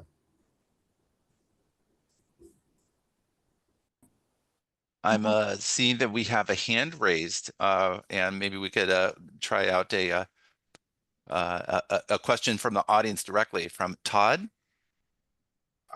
Thank you, everybody. Really appreciate the panel. Yeah, I put a question in chat, but I thought I would just articulate it, now. And it has to do with what Abel was just saying about this, sort of snake eating the tail effect of AI. In general, one of my concerns is, like, I think, Abel, you gave the example of that there was some ICD coding of data, maybe that had AI in the pipeline. And so, even if it's human reviewed later, right, there's some, place where we have data and now all of a sudden all the data about a patient is associated with that condition, right or wrong, right? And we're kind of growing that data set. And then the next model trains on that and learns about, from all the mistakes and whatever. And I get it. You said, well, right now the pipeline there's humans in it. But as David Dorr said, AI is confidently wrong. When it gets something wrong, it sounds authoritative. It sounds like it knows. It sounds like it actually used data to form this fiction it just created. So my kind of question about all of that was, because I feel like we're in the early days of LLM and we're just going to end up building a huge amount of questionable data while the models are in their infancy. Should we be tagging this in some way? And is there any sort of effort to tag this data as AI generated? What sort of parameters were used? Was it a low temperature setting, high temperature, this kind of, acceptability of made up, data? Should we tag what's been human curated? I don't know if there are efforts to do this, but I feel like we run a risk of creating a bunch of bad data early. Yeah, it is early days. I think you're absolutely right, Todd, and that's the right question. I do think there's actually a lot of work and attention to this particular issue because there is so much concern about it. As I mentioned, I think UCSD is the one I think that I saw lead the best in terms of setting a precedent around this. That if something is generated, then the patient should know that. And so it actually says, like when you look at your note, it says this was generated by AI, and so that sometimes prompts people to be more careful and go back in it. I still have to review all my notes, and I didn't show some of the egregious early examples of how it went totally off the rails. But certainly on the imaging side and some of the work we've been doing, all the models we do, we also will include like a separate process that then says, okay, what were the segments of the image that upon which you made these conclusions, and what was the it's still, even with that, it's hard to figure out. You're sort of like, I don't know what it saw here, but at least it's a start. And so I think those early efforts, where this proliferation of these new tools and this exuberance, I think it does have to be managed with additional like tools to sort of then like you said, traverse back to like the provenance of how it came about. So I think that I think has, but I think this is the natural course of a lot of technology implementations. It starts out with everyone just goes bonkers, and then someone eventually has to bring it back in little by little. So yeah, I think that's absolutely right. Yeah, I guess I agree with Abel. That was a very good summary. We actually participated in an ARPA-H call, submitted an application called Precise AI that is explicitly trying to address some of this. Like, how do you do that? Like, how do you benchmark? If you're generating new information, how do you, on which your future AI models will be trained? How do you understand degradation? And a lot of this is really interesting in that the proposals are to run sort of regular benchmarking exercises to see how the models are performing and to where the answers are known, right? And to understand like what's happening there, as well as reach, carefully training healthcare teams and the kinds of errors they're likely to see and what those come from. Um, the thing that I really liked is the uncertainty quantification part of it, where basically like you use some of those tools to say, hey, this model is wrong this amount of time.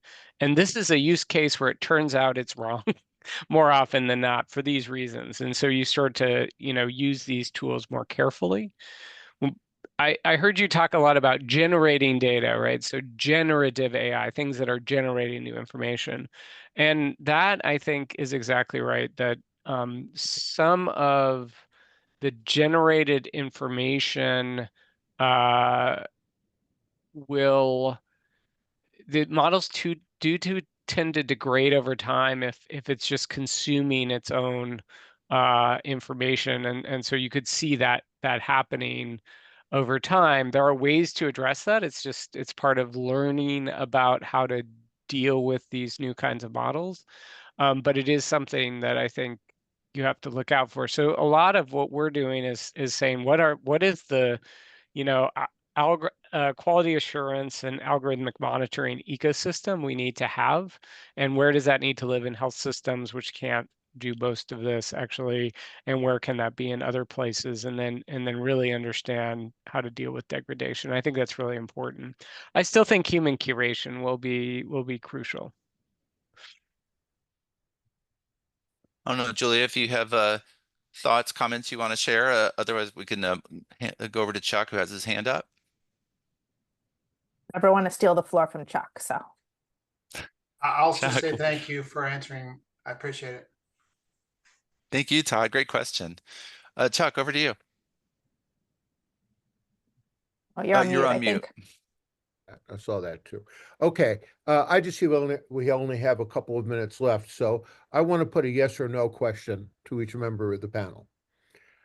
With the growth and advent of large language models, is there a future for goal-directed AI, or where a model is developed to solve a particular problem or answer a specific question, or is the tsunami of large language models going to run over approaches to build models aimed specifically to solve focused problems? Yes or no? Yes, there will be goal-directed AI, absolutely. Yes. Yeah, I think I'm also a yes, but I think my biggest curiosity is when we will also see what I describe as sort of system level AI, where like an AI tool that can see the entire system and the trade-offs and sort of really, kind of manage it as a system level rather than at a goal and individual decision level. And so how those two things will interact, I think, is like will be a fascinating evolution to watch, because that's what I don't know. Thank you. All right. Just looking through the chat, I see that Philip Walker had asked a question about in an ideal LHS, wouldn't we be able to utilize RWE or RWD to bridge that tension between researchers and operations?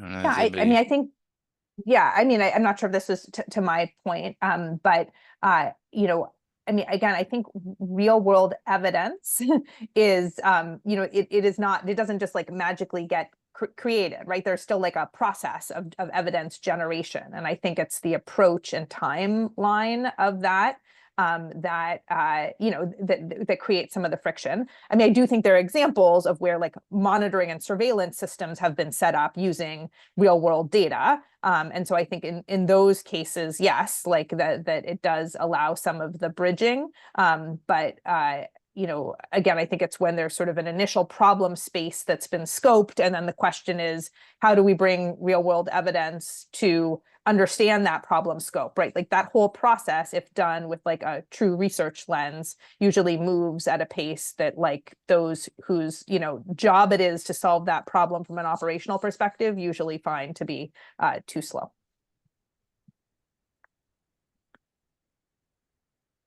Yeah, um, this is an interesting construct. So we do think about getting these virtuous learning cycles together to generate real world evidence in our work. I think my caveat to it always is only in certain areas where you can really define these inputs and the changes well, does it work for me? Like there's just so much enthusiasm about this, and we end up sort of failing dramatically when the sort of quality of the data itself, or the questions being asked, the evidence that we're trying to generate from this through the real world, right?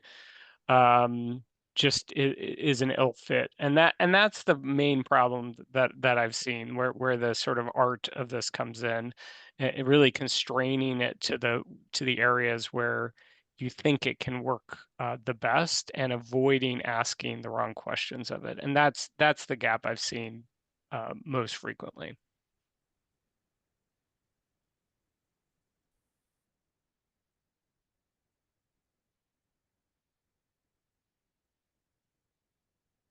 We are, nor are there any other questions that are in the chat that we could ask and put in front of our panelists? Yeah, I think people are still inputting comments and questions, and I see that some questions are getting answered in the chat as we go along.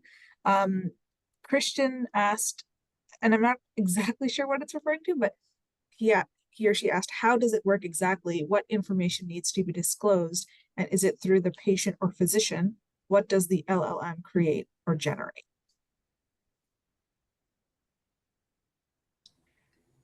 I wonder if that's an add-on to Todd's question about tagging the knowledge and having subsequent models learning from what previous models had generated and the data that go with it. Christian, feel free to make any corrections to that, or if our panelists have an answer, and I apologize if I'm doing a poor job at at framing it for us.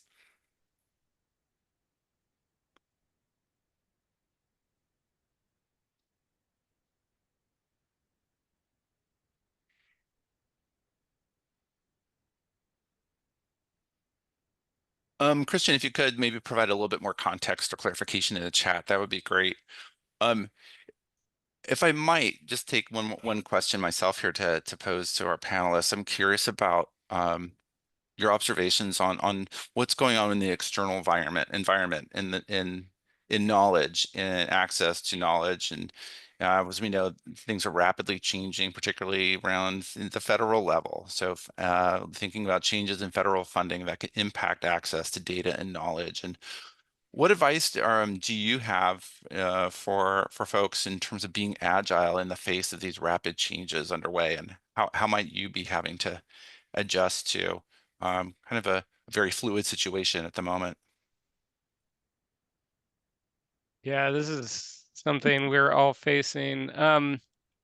So there's a couple things that I think about in terms of knowledge and data. So the interesting part about, you know, really being towards the end of the information age, going into a new age, is there's a lot of places to get these data, and a lot of the data are, but they're not curated, right? They're not trusted.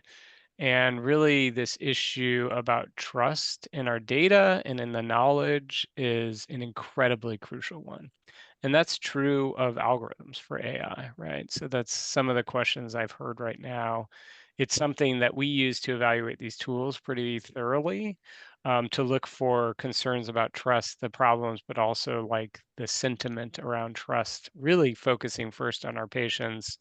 Um, and so given, these changes, it's interesting. I just saw this survey, what people still trust in terms of from the medical profession and the information. There's actually quite a lot of sentiment that continues about, really wanting the best evidence-based treatments, the knowledge.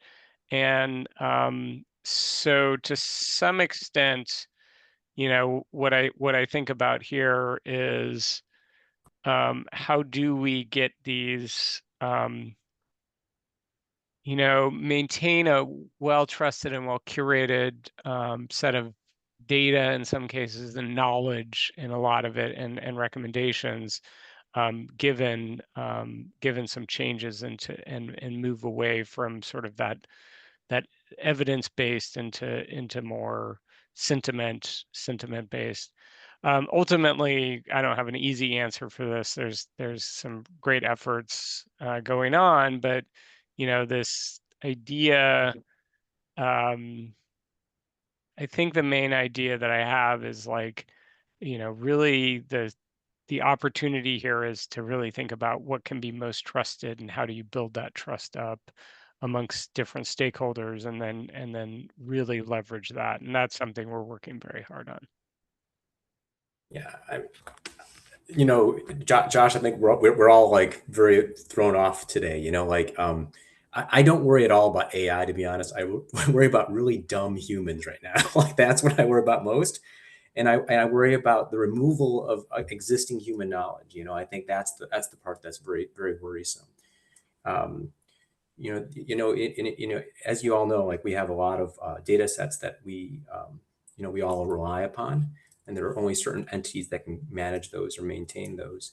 The states oftentimes are the raw source for a lot of those, and so I think many of us are certainly thinking about how do we make sure that there's always going to be access to the real world data sets that I think that's the part that is really a concern right now for me. But again, it has nothing to do with any of this. It's just more like you asked about what we're concerned about. That's what I'm concerned about. Question from the chat from Marina is, do you see standards like fire and snowbed CT contributing to the quality of data used by AI in its possible analysis of real world data? So I guess I'm the one maybe who was pushing the. So I was doing this partly to be provocative, but I will double down a little bit and say that terminology standards and some of the HL7 standards, like they were developed around use cases, and they are still going to be very valuable because there are going to be certain vertical use cases for which you're going to want a human readable and expressible or a particular computable function that you're going to have to take underlying. Let's say you have like complex AI generated multi-dimensional representations. You're still going to have to create like outputs of that either a person understands or a compute function can input and take in a consistent enough fashion. So I can imagine that there's going to be like surface representations of this underlying complex data that again are tailored for particular use cases. So yes, there's always going to be a need for that. And as I mentioned, there are particular areas where AI today has real problems, complex syndromic conditions, things that are, rare or unusual, edge cases, that kind of stuff. So we're still going to have that sort of those funnel points that express things in ways that are understandable to a particular user.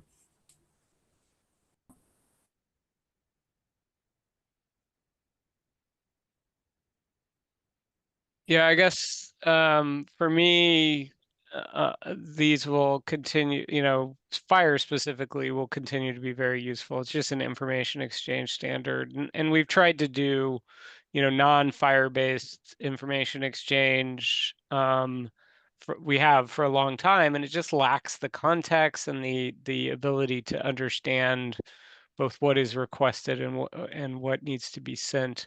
And so AI, as it acts on those kinds of tools, it's just an helpful guidance. I think for specific terminologies, when they're used properly, which is not always for sure, they try to say something more precise in some ways than just general language. And I often think about this for how we deal with transforming a set of concepts from, say, SNOMED to plain language, right? Which is how a lot of the generative AI works. And we might take a whole group of those codes and then say they all mean diabetes, for instance, to use Abel's answer.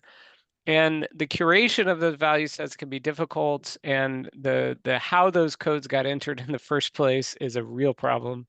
But they can carry a level of precision that really our language frequently misses by focusing on the individual codes. If you focus on the individual codes. And so AI could benefit if that precision is accurate in almost all cases. I would say what it does so well is be able to traverse that hierarchy of precision, I think, by providing something that is easier for people to understand more quickly. The risk of that is it's totally incorrect because it's based on the errors that we all put into that data in the first place. But I do think those tools will still be used. Those standards will be very useful. I'm happy to address the question about some of the ethical issues that we've come across, if that sounds good. Again, I think it's been really interesting to see the sharp end of this, like what are the specific, issues that we've seen in our AI governance work. I mean, I think one is transparency, especially when we're buying a tool from a third party and there's just limits to sort of how transparent they're willing to be. So if we think it is the best tool, but that vendor is not willing to be fully transparent, do we then say we're not going to pick the best tool? So I think that's one issue. Obviously, a second one has been like where we see variable performance in the AI tool across, different subpopulations. And so again, we've then had to have discussions around, well, if we see that a tool isn't performing as well for, for certain populations, like, is that okay as long as it's better than current state?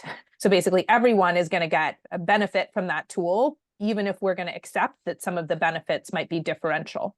So I think that's been another conversation is, again, what does it mean for a tool to be equitable?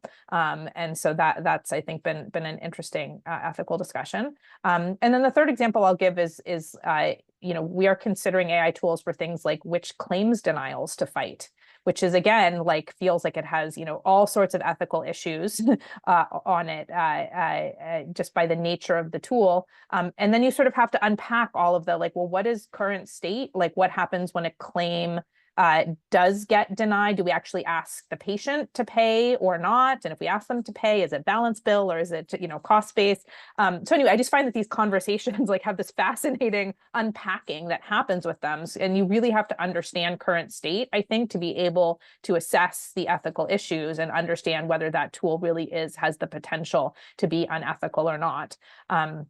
And again, it turns out at UCSF, like we actually very rarely ask patients to pay. Mostly we just, pick up the cost. And so that tool proved to be, I think, much less problematic than we thought coming in, where it sounded like, oh my gosh, this, this has the potential to be a, horribly unethical tool. Anyways, these discussions have been some of the most fun of my career. So for those of you who have the opportunity to get involved in AI governance, I actually highly recommend it because it's a fascinating frontier. Oh, this has been fantastic. I see we're at time, and I think it's a great place to end things. What a fantastic panel. Thank you all so much for joining us today and sharing your experiences and perspectives and the challenges that you've been facing in this really exciting space.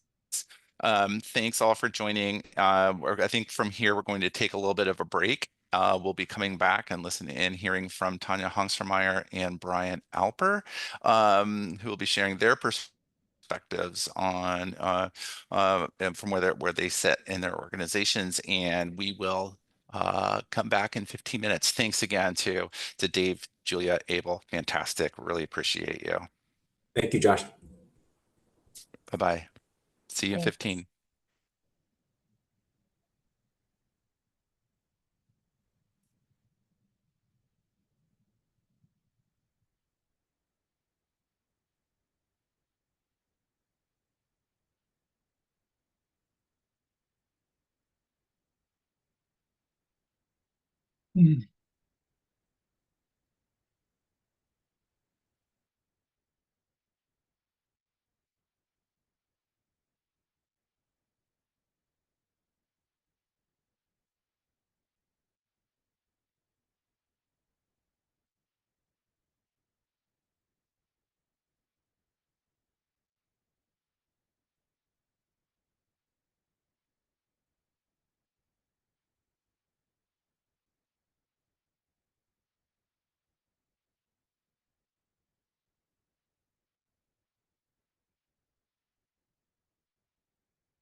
So I think people are probably finishing up their glasses of water or that extra cup of coffee. I don't think we've hit the beer phase yet, so maybe that's later. But we'll just wait another minute and then move to our next panel.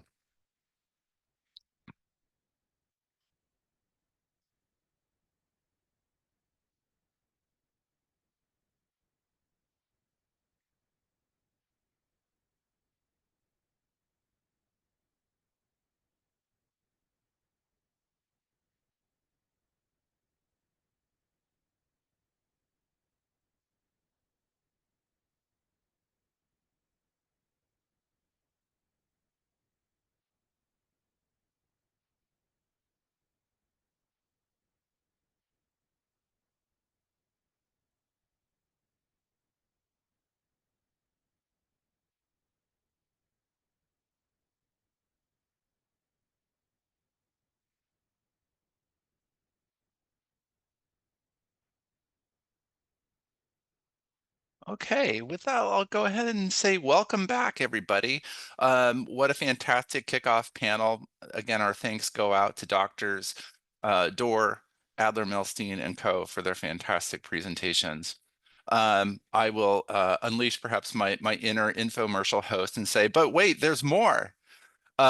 We have a fantastic set of talks now set up for you from our next two speakers who will be describing real-world impacts of CBK in learning health systems, I think for more of their commercial space, commercial orientation and perspectives. So with that, let me go ahead and introduce our next two speakers. First, we'll be hearing from Dr. Tanya Hongstermeyer, who is the Vice President and Chief Clinical Information Officer for Alimu Informatics based out of San Diego, California, which specializes in healthcare interoperability, data quality, and clinical decision support solutions. Dr. Hongstermeyer is internationally recognized and has held prior senior informatics leadership roles in institutions including Partners Healthcare, where she led the development of a groundbreaking knowledge management team to implement leading-edge tools and governance structures to embed clinician-friendly clinical decision support into EHRs. In Beth Israel Leahy Health, where she supported the migration of 6 hospitals and 300 outpatient departments to an integrated EHR platform, ultimately achieving system-wide HIM Stage 7 maturity.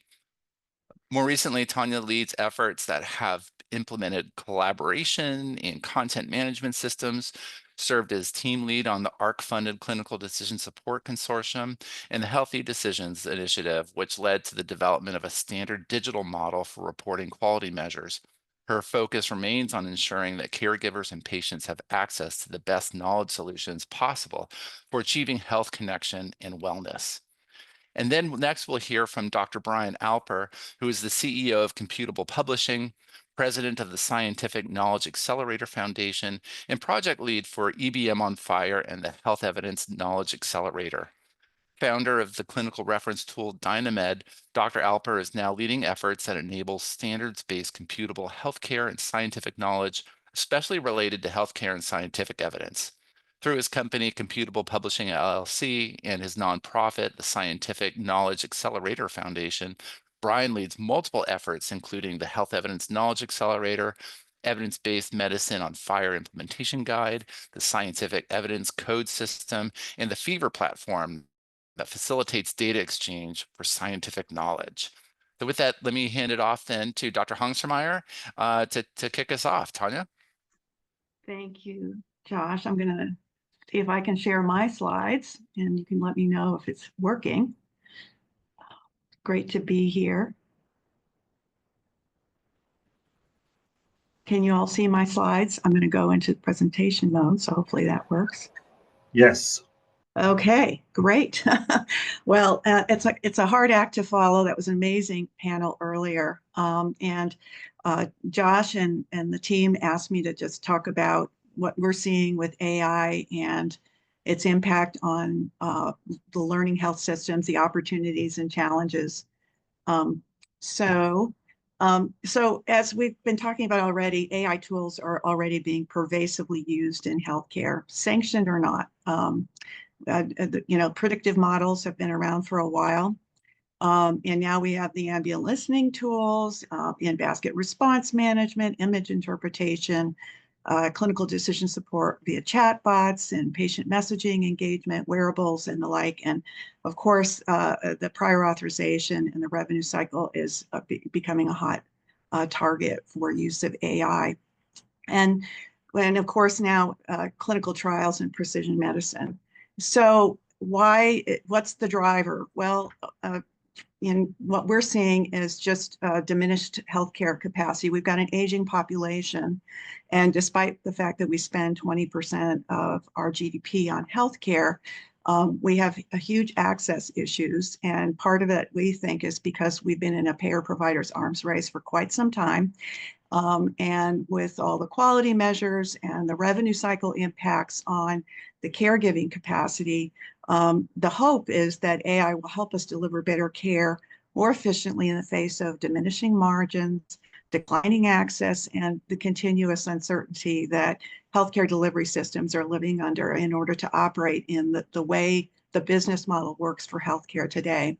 What's interesting to us, and certainly what we're seeing, is that we can imagine a day where actually AI just creates a new version of the arms race. So we heard about ambient listening earlier this afternoon, and yet there could be a day where you've embedded your generative AI tool with the policies of all the payers, and the ambient listening is not just listening, but actually prompting the clinician. So for example, if the AI solution sees that the patient has psoriasis, and it knows that infliximab requires a data point such as body surface area affected by psoriasis in order to approve infliximab. You can imagine a lot of these policies, these prior authorization policies, like finding that we're way upstream into that ambient listening process and becoming an ambient interviewing prompt as well. So I think that we're going to just see this massive impact on how clinicians engage with these solutions, but also how the clinician-patient relationship evolves as it interfaces with all these knowledge-based tools that AI can bring to the point of care. So there's challenges we typically see challenges on two fronts. One is in solution development, which is I'm going to talk about this slide, and the second is actually in deployment. So we heard a lot about that earlier in the earlier presentation, but we've already heard about the bias in the training data and the potential for data to be non-representative of the target audience or target patient for the solution. But there's also the potential conflict of interest in terms of profit being the bias driver, in terms of if an AI solution is being developed by a vendor that's got a profit motive in mind that may not really be serving the patient. And Ken Mandel, I think this last week, published a nice article about that in the New England Journal of AI. You've got hallucination issues, you've got the lack of transparency and explainability, and the fact that the solutions can be an echo chamber of flawed data and flawed knowledge. When we think about fact extraction and how AI tools today are looking at fact extraction, we're seeing that the data that it's fact extracting from it's copy forward data, because we've been watching for 10 years tons of copy forward. And when that copy forward happens, it might be propagating incorrect data. And then the ability to temporally reason over the data and really create a real picture of not just the current state of the patient, but the trajectory of the patient. You've got reconciled data. So we've already seen that with reconciliation behavior, when patients move from one EHR instance to another, data flows, and it can be flawed data moving around and continuously being validated because clinicians are too busy to make sure that the reconciled data is accurate. And then you've got the flawed knowledge challenge, and it's difficult to train and mitigate these risks with human oversight. And we have the scenario of the autonomous AI potentially learning how to hack or program or even evade human oversight. And it's difficult to regulate what is really a fast-moving technology environment with AI now. So And on the implementation side, what we're seeing is that the workflow integration is going to be challenging. In that, I mean, we've got thousands of vendors now chasing healthcare delivery systems with their AI solutions. And health systems have to grapple with how do we, and Julia talked about that earlier, how do we integrate this in a way that really is supportive of the care process. But the APIs for where you insert and how you insert with today's EHR are actually pretty limiting for really creating the kind of integration that will be helpful. And also the solutions behave differently than expected. So, and there's model drift, there's data drift, and there's potential for misuse. And we're seeing the real risk of the ineffective user education. So we get engaged a lot in AI governance support for our clients. And a lot of what we're seeing is that it requires a lot of investment to educate your clinician workforce and create a certain skepticism on the part of clinicians in terms of how they're interpreting or using these AI solutions. Reminding them not to put PHI, not just even in systems where you have a BAA, a business associate agreement in place with your vendor, but also, you've got tools on the market now like open evidence that clinicians just can access, and making sure they understand to avoid putting PHI into those tools if they're using that to get guidance from those kinds of tools. And we're also making sure our health systems educate their clinicians that ultimately when they're just like today, if with regular rule-based systems, your BPAs, how you use up to date, et cetera, at the end of the day, the clinician's liable because this, as long as the system's just providing interpretation or guidance, but the clinician's ultimately responsible for whether or not they agree with that guidance, what they utilize for that guidance. So making sure they understand they're still ultimately liable and that they have to be concerned and skeptical about what kind of guidance they're receiving. The education investment is high.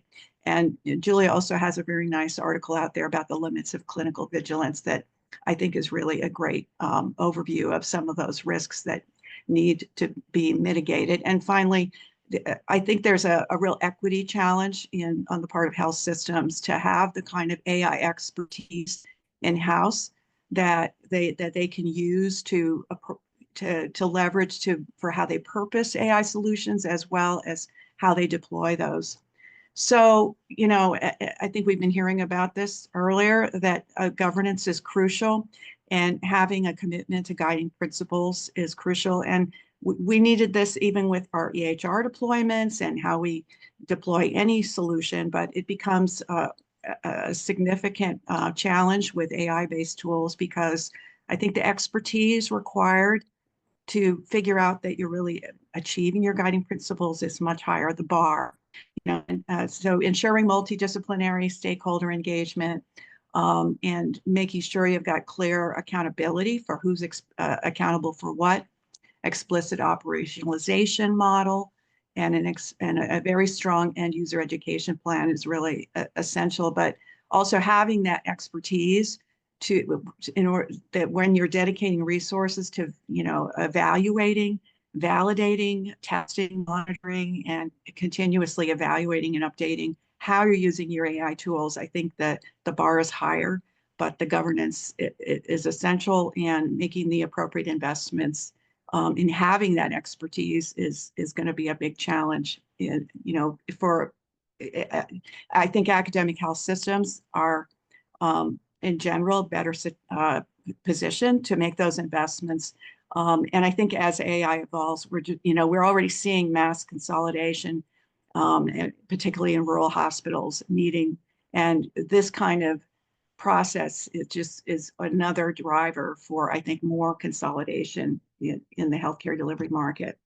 So this is just a drawing to consider that life cycle of acquisition and deployment, and in terms of developing these AI solutions. And it's going to be challenging to have the amount of investment it's going to be required to provide the kind of oversight and risk mitigation such that you can evaluate, the solution for its its function, the training data representativeness, what's the provenance of the knowledge, and having oversight criteria and methodology defined for how you're going to do that evaluation, how you're going to do that monitoring, having the budget for the tools and the resources, as well as the user education and the ongoing vigilance it's going to take for how these solutions get selected, how they get deployed, and how they get adopted. So, and then when you're in deployment and you're scaling and you're rolling out, really being able to monitor for these challenges like model drift, data drift. But with all those investments made, there is that opportunity to speed your learning cycle, to speed your self-transformation and your self-improvement cycle because of the speed at which these kinds of solutions can help increase that velocity of learning that can happen. So this is Chuck Friedman's nice learning health system model. And I think that for this model, the AI journey is uniquely challenging because it raises challenges for how do we trace that provenance of the data and knowledge that's utilized by these generative tools to interpret. And so how can we actually interpret its behavior, and how do we trace what was the AI solution, what guidance was it offering at the point of care, and to what extent it had that impact in the point of care. I think a lot of new solutions are emerging on the market to try to help us do that, but it's still going to be, it's a big challenge today in terms of building the kind of learning that actually helps you as a health system understand how its AI solution is behaving and what kind of guidance it's offering at the point of care. So some of the interesting work that our company has been involved in, we have a team that's been working with collaborators and GenomeX to make genomic knowledge useful and computable. And it's the challenge here, and as you can look on the left side of this diagram, and there are a variety of knowledge sources that clinicians can use to leverage genomic data and knowledge to make clinical decisions about therapy as well as, for example, even clinical trial matching. And our team participated recently in building a proof of concept for how to painstakingly and manually curate a CQL knowledge base, embed that in a knowledge repository, and then reason over a genomic database that's got FHIR operation APIs in order to provide decision support for clinical trial matching. And today's clinicians have to spelunk into multiple databases in order to think about clinical trial matching and trying to figure out if their patient is appropriate for a trial. Similarly, for therapeutic decision making, there are all these knowledge bases. They're changing rapidly. The velocity of change in these knowledge bases is overwhelming. So, so we're exploring this question of, well, can we use generative AI solutions to both simplify and synthesize the knowledge from all these sources into, say, a genomic chat decision support tool. In this regard, but these are useful when clinicians have a question that they want an answer to, which is genomic chat. But the other scenario is actually using it to build biomedical computable rules. I mean, such that you could train this system with human oversight to generate rules that can be written into a rules repository for executable knowledge and scalable executable knowledge. So these are the kinds of things that we're exploring and that portend a lot of opportunity to deal with the challenge that the high velocity change that's happening with knowledge bases like genomic knowledge requires us to really explore and think about how to speed that data, that knowledge acquisition into these computing environments that have to reason at high velocity change, and also the surveillance. When we think about the fact that the genomic knowledge is changing rapidly, and we're going to have to reanalyze variants, the patient test results, because the import of those variants is going to change rapidly. And then we're going to have to figure out which of those changes in the interpretation of the variant might actually require a change in management of the patient. So for clinicians, we worry about the burnout that we're already experiencing today, the knowledge overload, the data processing volume overload. And I think precision medicine is already significantly increasing that burden. And so we're excited about really exploring the possibility of utilizing these new generative AI tools to help us more efficiently manage these knowledge repositories. But at the same time, I think that the human oversight is going to be essential, and the expertise to know that the knowledge generated is accurate and current. It's going to be a continuous challenge. So I'll pause there. Thank you. Let me stop sharing. Thank you, Tanya. Fantastic. Let's hand it over to Brian.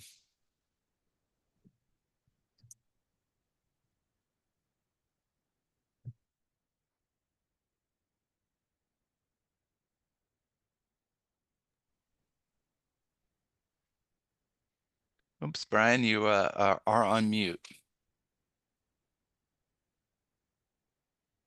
Oh, okay.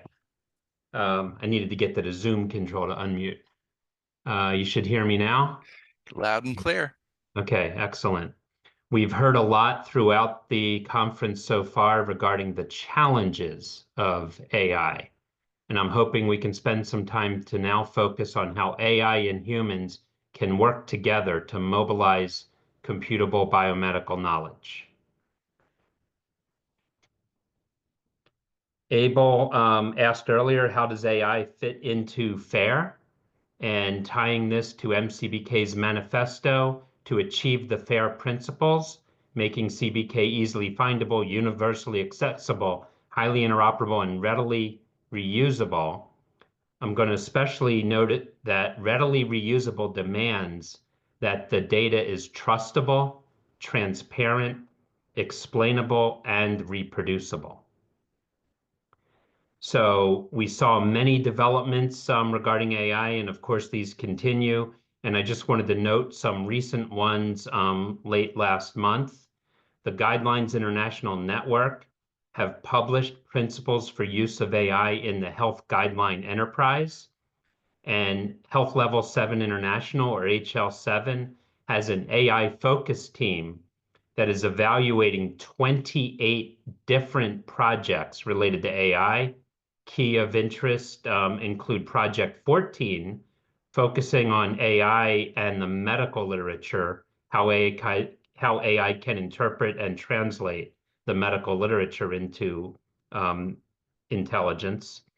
And Project 28, the most recent one, is focusing on AI transparency and how to use that in FHIR.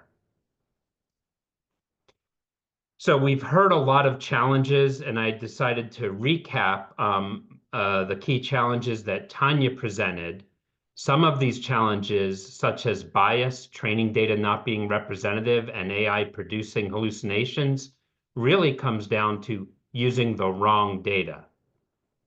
Some of these challenges, the difficulty to train and mitigate the risks of flawed human validation, lack of transparency and explainability, and hacking by autonomous AI actively avoiding human oversight, are really methods of processing the data the wrong way.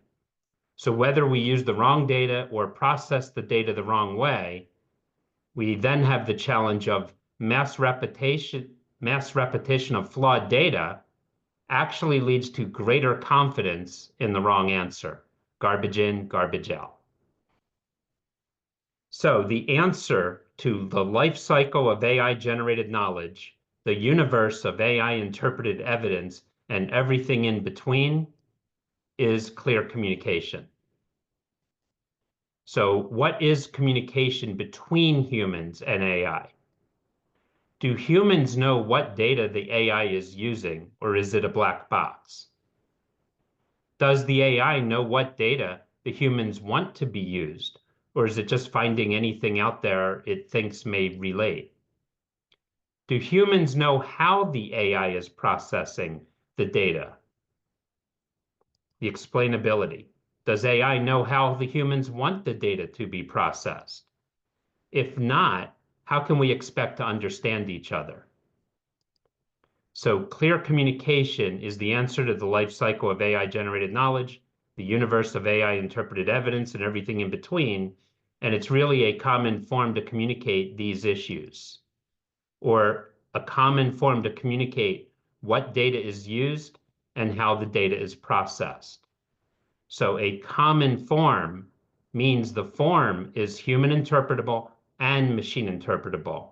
It is precise and unambiguous. So this clear communication, I will put to you that the FIRE evidence resource is the atomic answer to the life cycle of AI-generated knowledge, the universe of AI-interpreted evidence, and everything in between. So HL7, if you're not familiar, is a standards developing organization, and the HL7 FIRE standard is effectively the standard for health data exchange. At this point, FIRE stands for Fast Healthcare Interoperability Resources. The resource is the digital object that gets shared throughout. In 2018, we started a project to extend the FIRE standard to evidence-based medicine knowledge assets. You'll hear this nicknamed EBM on FIRE. And the goal of EBM on FIRE is to provide interoperability standards for all those working with clinical research or evidence and recommendations for clinical care derived from that evidence.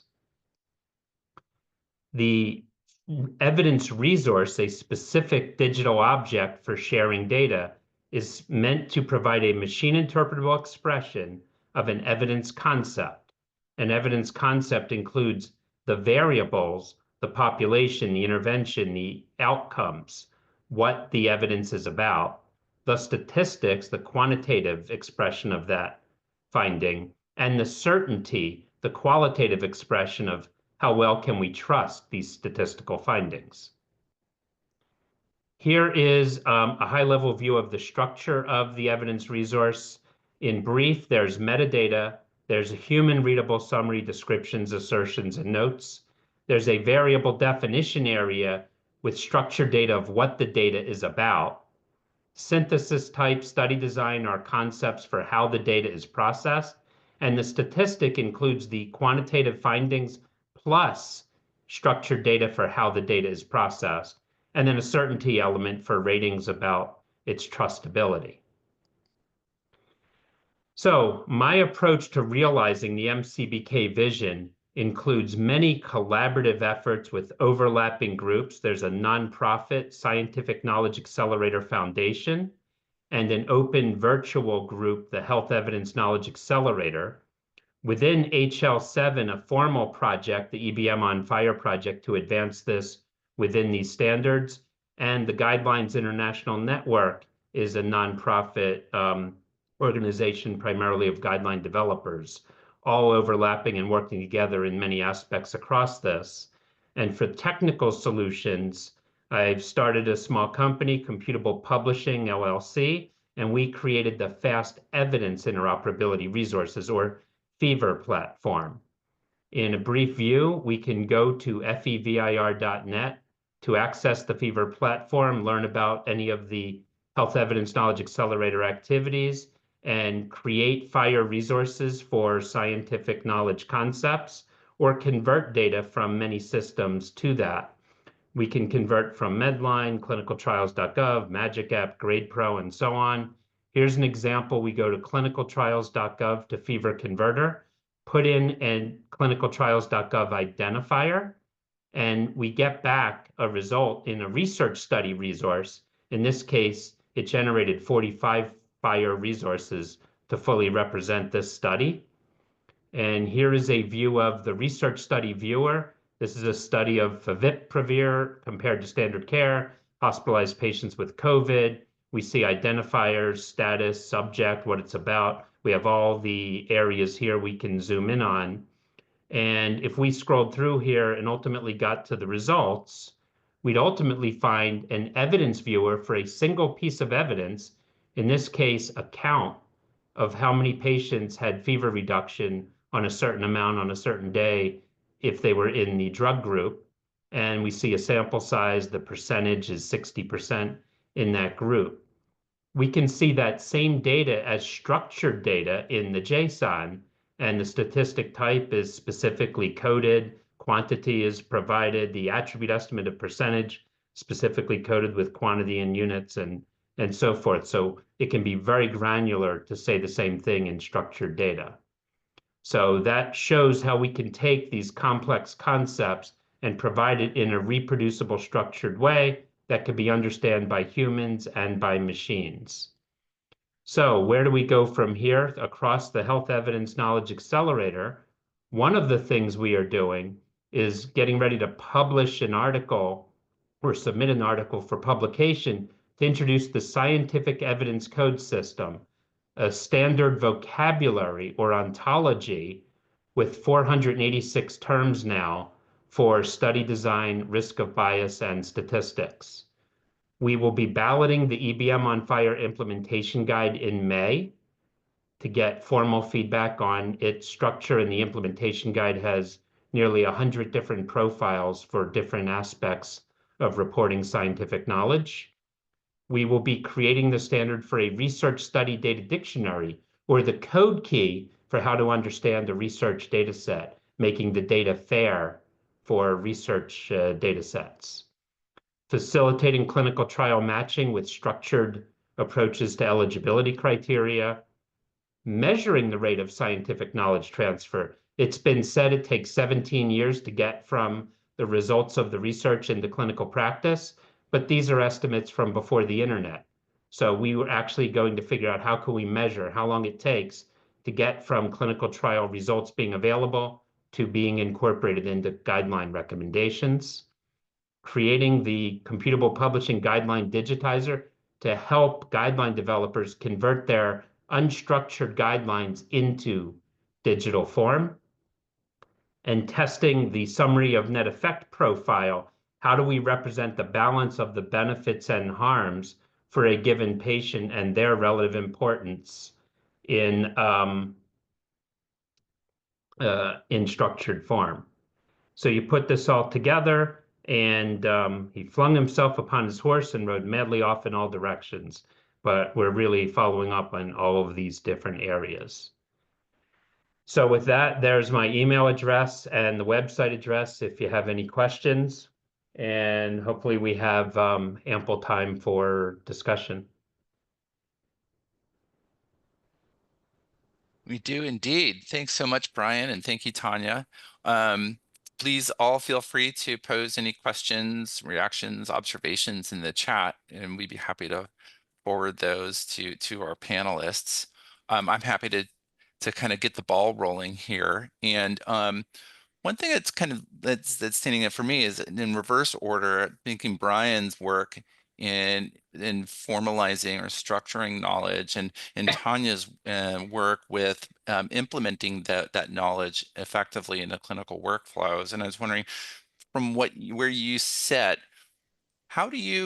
where do you see the major gaps, perhaps, in taking the knowledge that's formalized by some of Brian's efforts, for example, and maybe putting it into practice from some of what Tanya and her team's work are doing? Any thoughts, reactions? Lots of gaps. Go ahead, Brian. Yeah, I think one of the major gaps is just awareness and people stepping up to do it in the same way.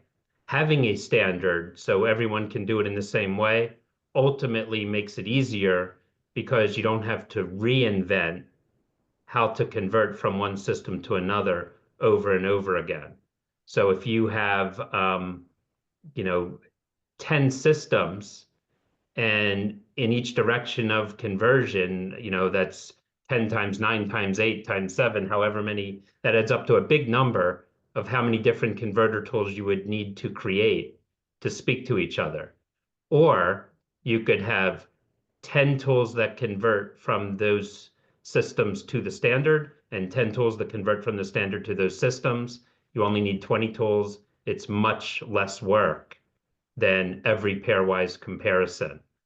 But all the system developers have to become aware of the standard, familiar with the standard, and start contributing to it to make sure it works for them to reach that vision.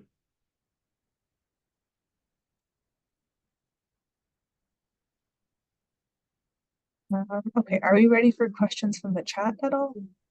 Sure, unless Tanya had a perspective that you wanted to share. Well, I think where I see is in terms of the implementation science for really thinking about how to make inject the knowledge into workflow in a meaningful way, and all the issues that I spoke to earlier in terms of health systems having the resources and the expertise to evaluate and monitor these kinds of solutions, and make sure they're being used appropriately.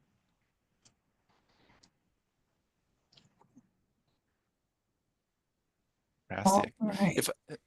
If I might just take prerogative to ask one follow-up question on the expertise point, and I was wondering from Tanya and Brian where you sit, like what are you finding is the required or preferred skill sets for folks to engage in this space of computable biomedical knowledge, to contribute to your teams, to be effective contributors to these projects, or even from a customer's perspective, like where do they need to be in order to be effective partners in some of your efforts? Well, at least what we've encountered is really health systems, particularly in the rural areas, or the ones that are not in major academic centers, being able to attract and find people to add to their teams who understand the risks and know how to mitigate those risks, and have the expertise to understand what it takes to evaluate these tools, and in terms of their reliability and their performance against expectations. And then I think that more broadly, health systems that implement, traditional decision support and tools, they have at least some in-house expertise for training and rollout adoption, and putting those governance guardrails in place, but having the actual expertise to really understand these AI solutions and understand how to evaluate and monitor them, I think is the biggest challenge right now. And I think that's going to grow.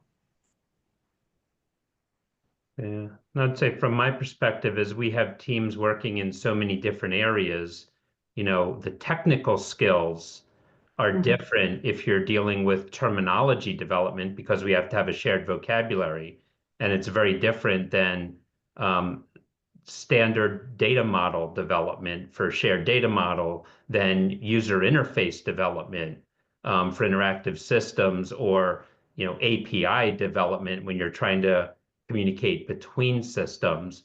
So the major skill sets I find most important are actually not the technical skills, but being collaborative, being open, not totally trying to push your one idea at the expense of what it takes to get shared understanding and work across the effort. And it's really about being team player skill sets, because this is a large team solution to make this work across many different teams and communities. Fantastic. And thanks for being generous and allowing me that follow-up question. Noor, if I might look to you, are there questions that are arising in our chat that you'd like to share with our panelists? Yep. So firstly from David, this is a question directed to Brian. Does your impressive tool use AI to do the conversion from external resource to the FHIR format, or is this all manually coded? Right. So at the moment, it is manually coded. There's two methods in our current tool set. One is manual data entry, where we've created human-friendly interactive data entry forms. So you do not have to understand FHIR or JSON. You just fill in the data for the concepts that it's asking for, and it will convert it to the FHIR structures. And then the other is converter tools, where we have mapped the structures of other structured data to the FHIR form and then automatically do the conversion. So if you're developing an AI tool and your output is necessarily structured data, we may be able to facilitate how to get the results of that to the FHIR form, but we're not currently applying AI directly in the tools. And that at some point we'd like to do that and work with others, but our primary effort is defining the structure itself for how to facilitate interoperable data exchange. A question from Todd. Are there guidelines for applying certainty to evidence? Is this intended to be a statistical measure? I'm asking to determine if my 0.6 is comparable to your 0.6. Yes, there are multiple different systems for how to rate the certainty of evidence. One of the most common is called the grade approach, and that stands for something like grading recommendations and the determination of evidence. I'm not immediately remembering what the acronym stands for, but the grade approach to rating the certainty of evidence and the strength of recommendations is used by hundreds of organizations and has very structured approaches where you might consider the risk of bias of that evidence. You might consider the directness, how well it relates to your population of interest, the consistency of the evidence, the publication bias, and then ultimately come up with a certainty of evidence. It turns out one of the many developments within the Health Evidence Knowledge Accelerator is actually to define the grade ontology, where we take that certainty of evidence approach and give it standard agreed vocabulary that can be used both across human and machine systems. Oh, wow. I see Nancy's hand up. Nancy. Yes. Before we move over to the poster sessions of the program, I'd like to ask Tanya and Brian the same question that we asked our academic panelists, which is, given how rapidly the external environment is changing right now and changes in federal funding that impact access to data and knowledge, what advice do you have for being agile in the face of these kinds of rapid changes? For me, I mean, we're working with health systems, they're all grappling with these questions. And I think really thinking about firming up those guardrails, those internal guardrails and governance, so that you can be agile in a safe way. I mean, you're going to have to be agile. We're drinking from an agility fire hose when you're investing in AI-based solutions. And so to me, it's really about having a strong internal governance and those guardrails and investing in those guardrails so that that agility, which is a mixture of what health systems aspire to be agile in terms of learning, but also a certain amount of agility is being foisted on health systems because of the fire hose of change coming at them. Right. And I would say having successfully found sustainable, scalable funding for commercial solutions for big things in the past, and at the current state, I'm still trying to figure out how to make this one sustainable and supportable. But my general advice would be it still comes down to the value proposition, and someone's paying you to do it. There has to be a value that they get. What are you giving in return? So if you're dependent on a government program that's not based on continued value, why they were paying, that's not a sustainable solution. So think about if there's enough of a value proposition to continue to get paid as politics shifts, someone should still find that valuable and pay for it. Thank you. I think we have time for one very quick question. Anything we can get under the wire, Noor? Well, let me just double check here. Does the EBM on Fire IG have any integration with CDS hooks?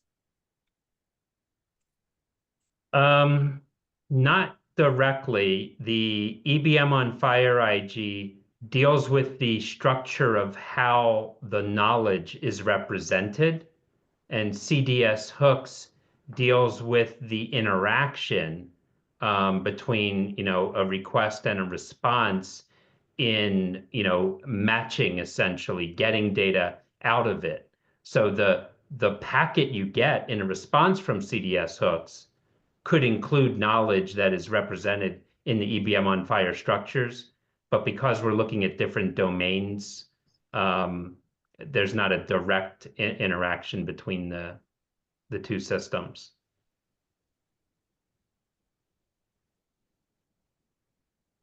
Well, I just want to say thank you, Tanya and Brian, so much for joining us today and sharing your perspectives.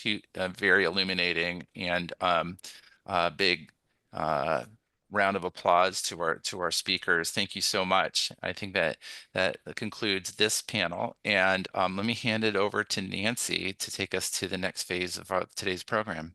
Good. Thank you, Josh, and just echoing the thanks to all of our exceptional presenters today. We're now going to have the opportunity to hear several poster presentations, and I want to take just a little bit of time to explain the format for this portion of the meeting. There will be 2 rooms with 6 posters in room 1 and 7 posters in room 2. If you want to see the posters in the room 1 list, you will stay in this main meeting space, so you don't have to do anything. If you want to see the posters in the room 2 list, you'll need to join the breakout room, which is now open. And if you need help joining room 2, please let us know in the chat, and Janelle will help move you there. The poster presentations were pre-recorded, but the authors will be present to answer any questions and engage in discussion.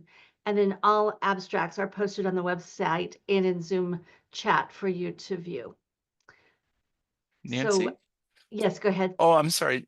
Might we or Noor show the posters slide just so that and show that for 10-15 seconds? Yeah, Sure, just so it's that the folks next have a one. moment to see if there are particular topics that excite them.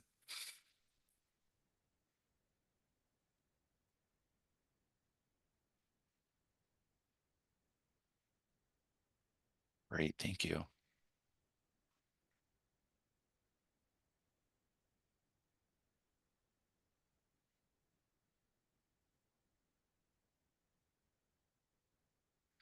And Nancy, I'll see you later. I'm going to head over to room 2. Okay, I'll be in room 1.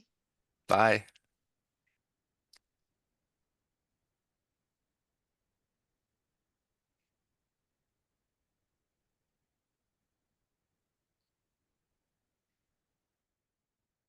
Sorry, Nancy, I missed it. How do I join room 2? So do you see a breakout room? Do you see a screen that says breakout room that allows you to join? If not, Janelle, can you help? Somehow on my end, I'm only being the option to join room 2, but not room 1. By coincidence, I thought I was going to go to room 1, but I'm just noticing that on my end for some reason. Room 1 is just this room here. Yep. So Oh, you that's don't have why. to move. Okay, that's helpful enough. That explains.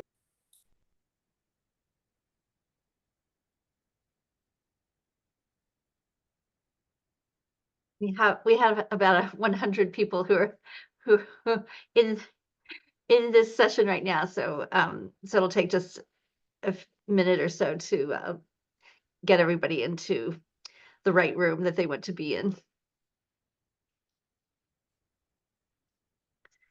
I see the questions about how to get to room 2. For me, there's a button at near the bottom of my Zoom screen where it says breakout rooms. And if I click on that, I get a pop-up window, which has another link that says join for the room 2. Thank you, Zach. I am staying in this room, but it's worth noting that I do not have that link, so some may not. Thank you. If you are on a mobile device rather than a computer, the link to the breakout rooms might appear under the 3-dot menu. If you are on a computer, it should be at the bottom of your screen. Oh, that was helpful. I'm actually on a computer, but that is in my 3-dot menu anyways. And if anyone else would like to move, just you can put it in the chat and I can also move you as well. That's Janelle who said that. So you can either message her directly or you can message everyone in the room.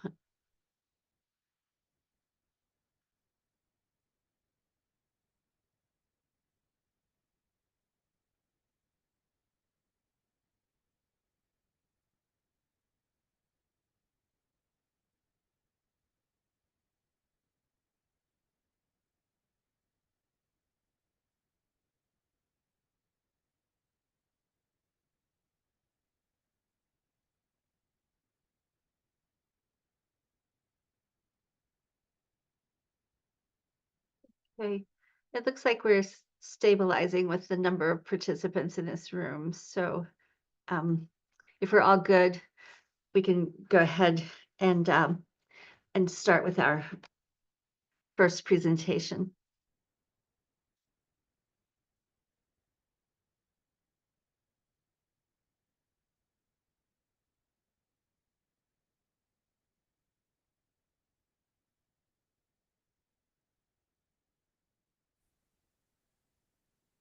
Hello, I'm Melissa Clarkson at the University of Kentucky. My group is called Endless Form Studio, and we do anatomical representation. And my presentation is Semantically Augmented Graphic Libraries as Visual Standards for Anatomy and Phenotypes. We have a website, and it provides 3 types of anatomical resources. I'm going to talk mainly about graphic libraries and mention the other 2 at the end. So there is a need for visual standards that depict anatomy and phenotypes. What I have on the screen is some work from another group years ago on a classification system for hemifacial microsomia. And you can see how useful it is to have pictures associated with this. So we're taking this idea, but making it much more accessible and much bigger. So we develop evidence-based graphic libraries to serve as visual standards. What I have on the screen are photos of skulls and some examples from the interparietal graphic library. So some folks have an extra bone at the back of their head, generally known as an interparietal bone. And I have a whole library of graphics about these. And the important thing is evidence-based means these are based on specimens, clinical photographs, deep literature research to support making these graphics, because the graphics are not single specimens, they're types of anatomy and variations that exist. And these graphics are designed using composable elements. So on the left, I have an overlay of the lines from the interparietal library. On the right, I'm showing you how we compose lines to make a library showing cleft lip. So going from elements, either regions or lines, to units, which are combinations we want to reuse in multiple graphics, to reusing that lower lip in those 3 graphics. And our graphics are designed for use in intelligent information systems. So everything we do has an identifier. Every single line has an identifier, every unit, every graphic, such that if you would type one of these IRIs into a web browser, it would bring you to an information page to tell you about it. And so we also map graphics for phenotypes to ontologies and terminologies, because they're kind of a visual representation of what that term means in that terminology or ontology. Here's an example of a demo we have for browsing cleft lip phenotypes and seeing how they map to ICD-11 and MESH and disease ontology and human phenotype ontology and such. All right, so libraries for cleft lip and interparietal bone are up on the website and available, and there are many others in progress dealing with cleft palate and kidney and tooth and much more about skulls and ear variations and genitalia and such, all coming soon. Okay, so that was about the graphic libraries and a bit about the graphic descriptor ontology. So this is what supplies much of the semantics behind the graphics, and have created an illustrated ontology browser for this. So one of the things that we want to put in machine readable form is the view of the graphic. In other words, what side of the anatomy is represented, the anterior, posterior, lateral, etc. And so this is demonstrating a class called Adaxial View. And I've got a picture down there showing that we not only do human anatomy, but we do other organisms, including plants. And finally, our image repository. This is a collection of photos that we're sharing publicly. So when I have a specimen that I'm using as evidence, if I can photograph it, I photograph it and I put it up in our repository so that other people can see this evidence that I was looking at.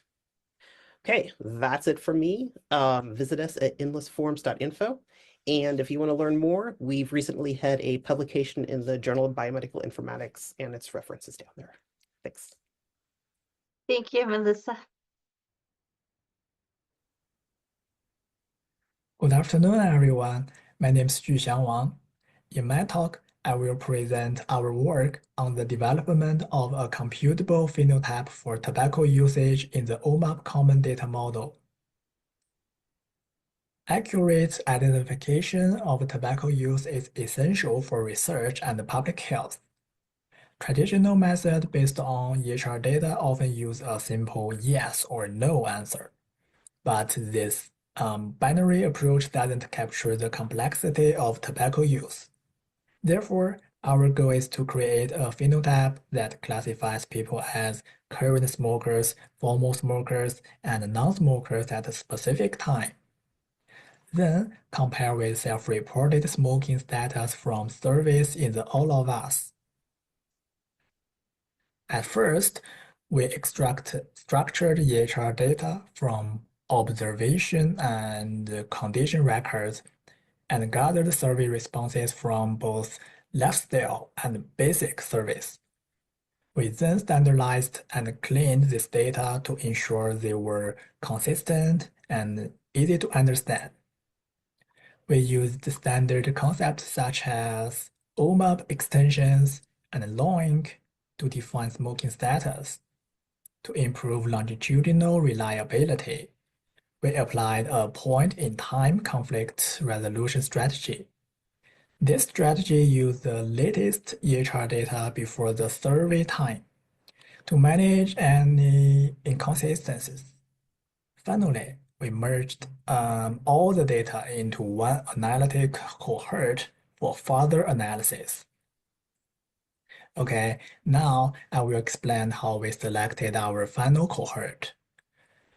We started with 413,000 participants. First, we removed those with missing EHR data. Then, we exclude anyone under 18 or over 100 years old. Next, we removed participants with unknown smoking status. Finally, we exclude those with non-binary or missing sex data. After these steps, our final cohort had 273,000 participants. Okay, here's our classification strategies. First, on the EHR side, we identify tobacco use using standard clinical concepts in our phenotype to define current, former, and non-smoker status. Second, we derived smoking status from survey responses by looking at lifetime cigarette use, smoking frequency, and quit attempts. We then merged these two sources to assess agreement in smoking behavior.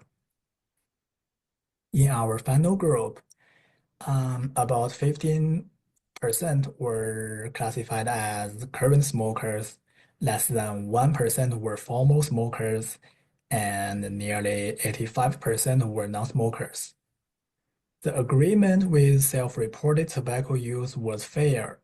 with kappa of about 0.4. Our method correctly identified roughly 46% of true current smokers, while it correctly ruled out about 92% of non-smokers. And logistic regression shows that older people and those with higher education and income had a better agreement between our method and self-reports.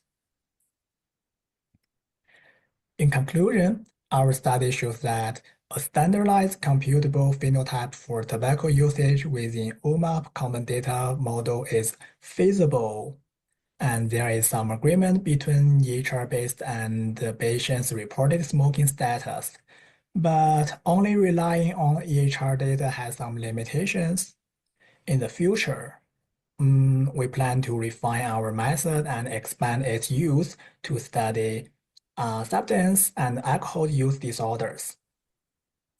Thank you for your attention. I'm happy to answer any questions. Thank you. We'll have questions to the end, and we'll go ahead and move to the next poster.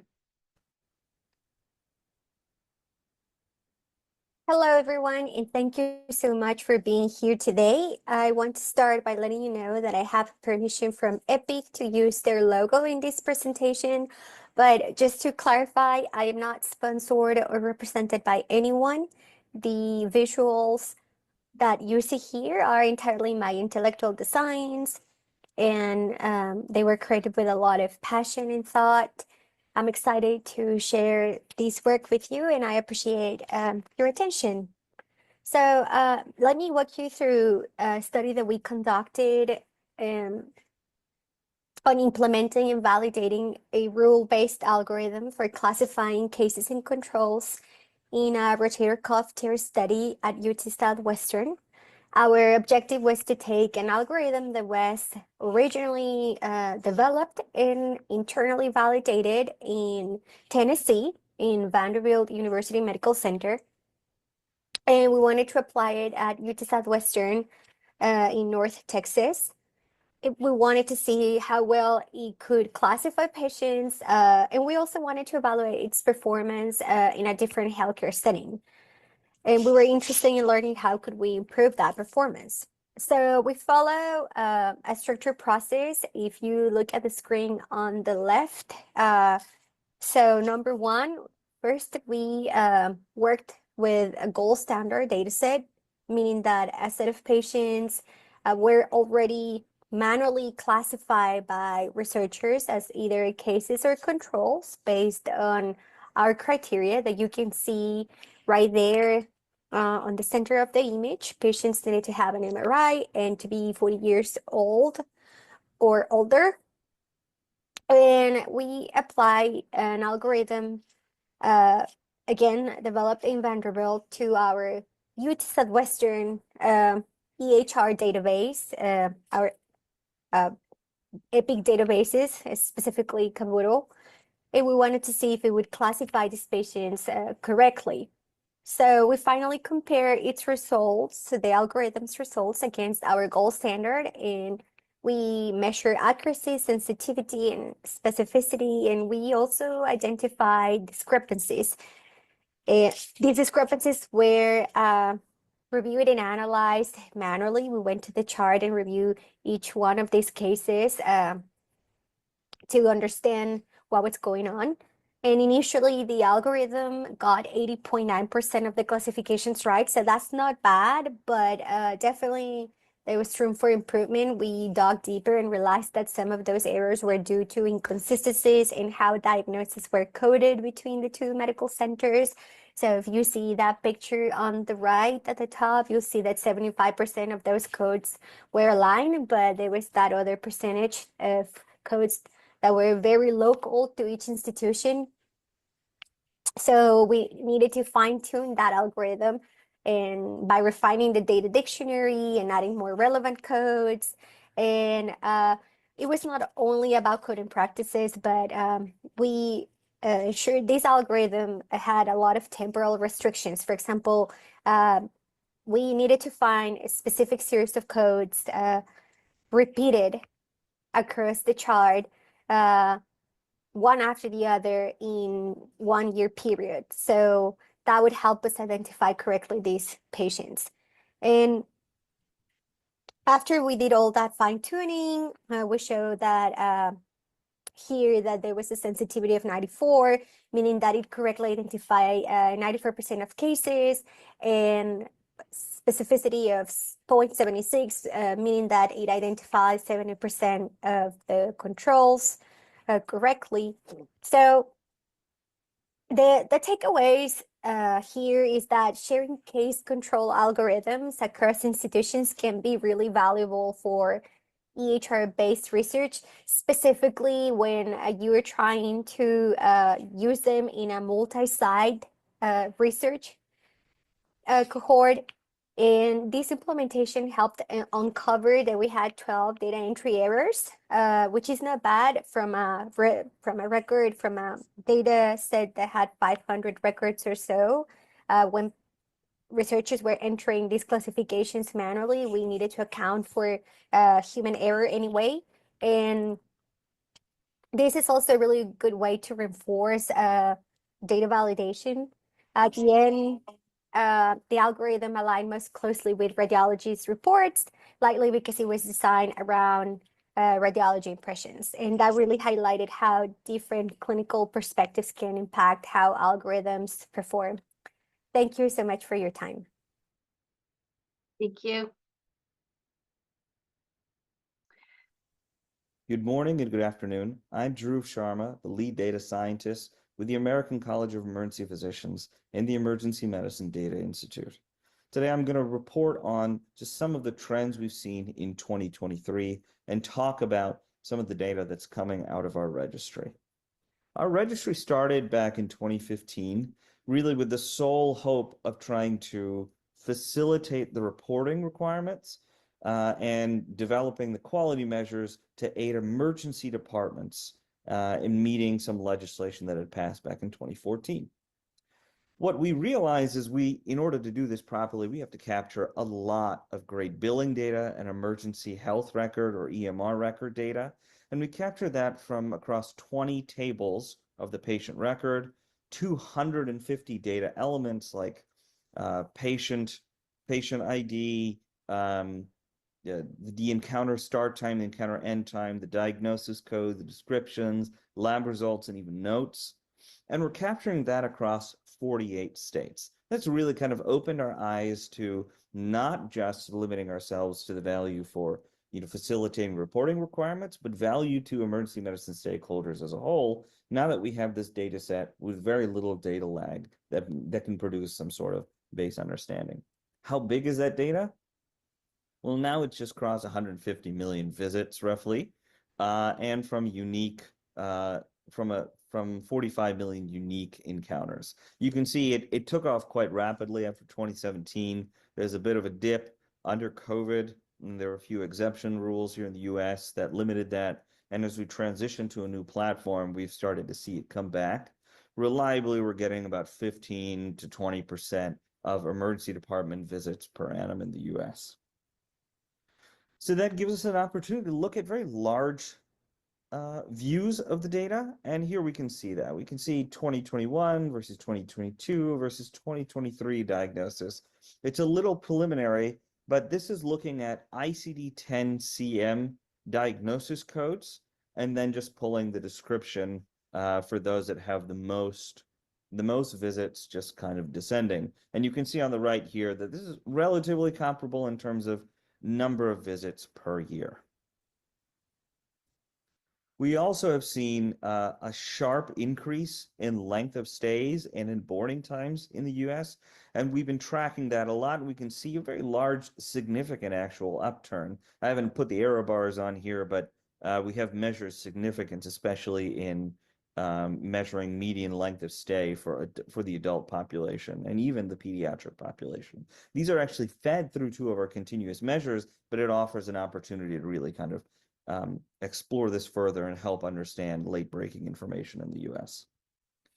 The other thing that we can do is dive into very specific use cases. And in the past, I've talked about ruptured abdominal aortic aneurysm and looking at very rare cases, but we can also look at just late-breaking stuff that's happening as it's developing. Last year, I talked about co-testing for STIs, HIV and syphilis and GC-clam, so that we can kind of track what's happening with the rise in visits with with congenital syphilis.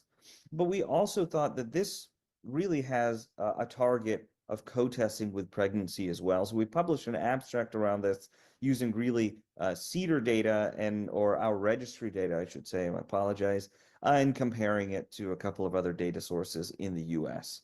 We looked specifically at 16 million encounters that had an ICD-10 diagnosis, and then we found 1.4 million with any pregnancy test result. We had a presumed positive way of calculating this. 152,000 of that had a presumed positive pregnancy. Then we looked at, did we get a syphilis test? Did we get an HIV test? Did we get a gonorrhea, chlamydia, or GC-clam test during the visit? As you see, those numbers are very low. So just to sum up, we have in the Emergency Medicine Data Institute access to a registry that gives us late-breaking information at both a large and a small snapshot, and we continue to explore various ways to understand what's happening at the ED with as little data lag as possible. Thank you. I hope you all have a great conference.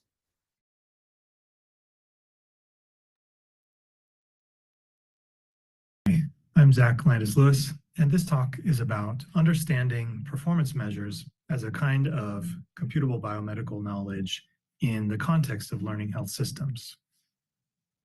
Performance measures, also called metrics or indicators, are used everywhere in healthcare to assess a wide variety of health data and produce results in the form of performance information about care quality and outcomes.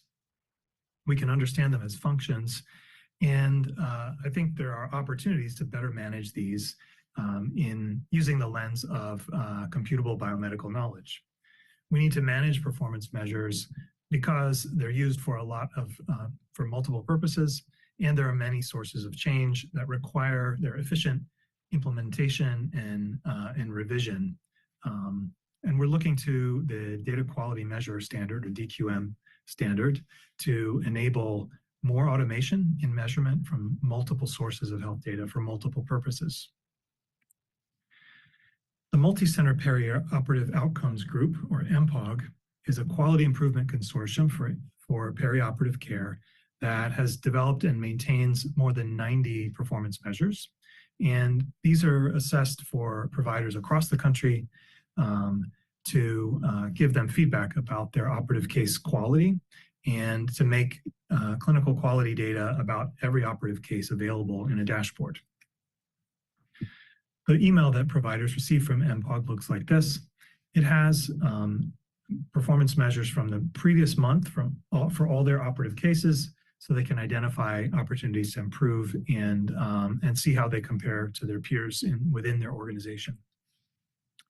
In the context of a learning health system, then, we understand MPOG as a learning health system that maintains an infrastructure for learning communities to develop knowledge and improve practice. And we consider knowledge as the output of this blue stage at the top of the cycle. So let's look at an example of how performance measures are this type of knowledge. In 2008, MPOG started creating this infrastructure to support many learning communities. And by 2017, there was a growing interest in addressing the issue of healthcare pollution. So we can consider the providers and researchers addressing this problem as the sustainability learning community. And their problem of interest is reducing anesthetic environmental pollutants. So we'll do 2 cycles here, counting with this counter up top and with a starting line here by the learning community. And we begin with seeing that there's recognition that anesthesia machines record gas flow attributed to providers. And MPOG has a quality committee that began developing a performance measure around sustainability in 2017. So after some analyses, the measure was finally published in July of 2019, and then immediately implemented into MPOG's infrastructure. You can see the details about this measure on MPOG's website. So providers then began receiving feedback and case level data about this measure. And this generated a lot of interest and further inquiry and research committee proposals to further study this issue. As a result, the quality committee revised and expanded the measure, and the cycle continues into 2022 when a new set of measures were introduced into provider feedback emails and dashboards. So we've gone around the cycle twice, and we see that now we have a resulting larger set of measures addressing this issue. These are annually or routinely reviewed and updated on the MPOG website using standardized data elements so that providers can understand what's being measured and also find resources for learning about them. And so looking at this example led us to several considerations for how to manage performance measures generally at large scale, including doing this transparently to build trust and interest in the use of the measures, the routine review and maintenance of them to maintain their value, linking resources and implementation guides for providers and teams, and then finally using standardized data elements. So we're looking at the potential for digital quality measures and new standards to further improve the management of these measures as computable biomedical knowledge. Thank you. Thank you.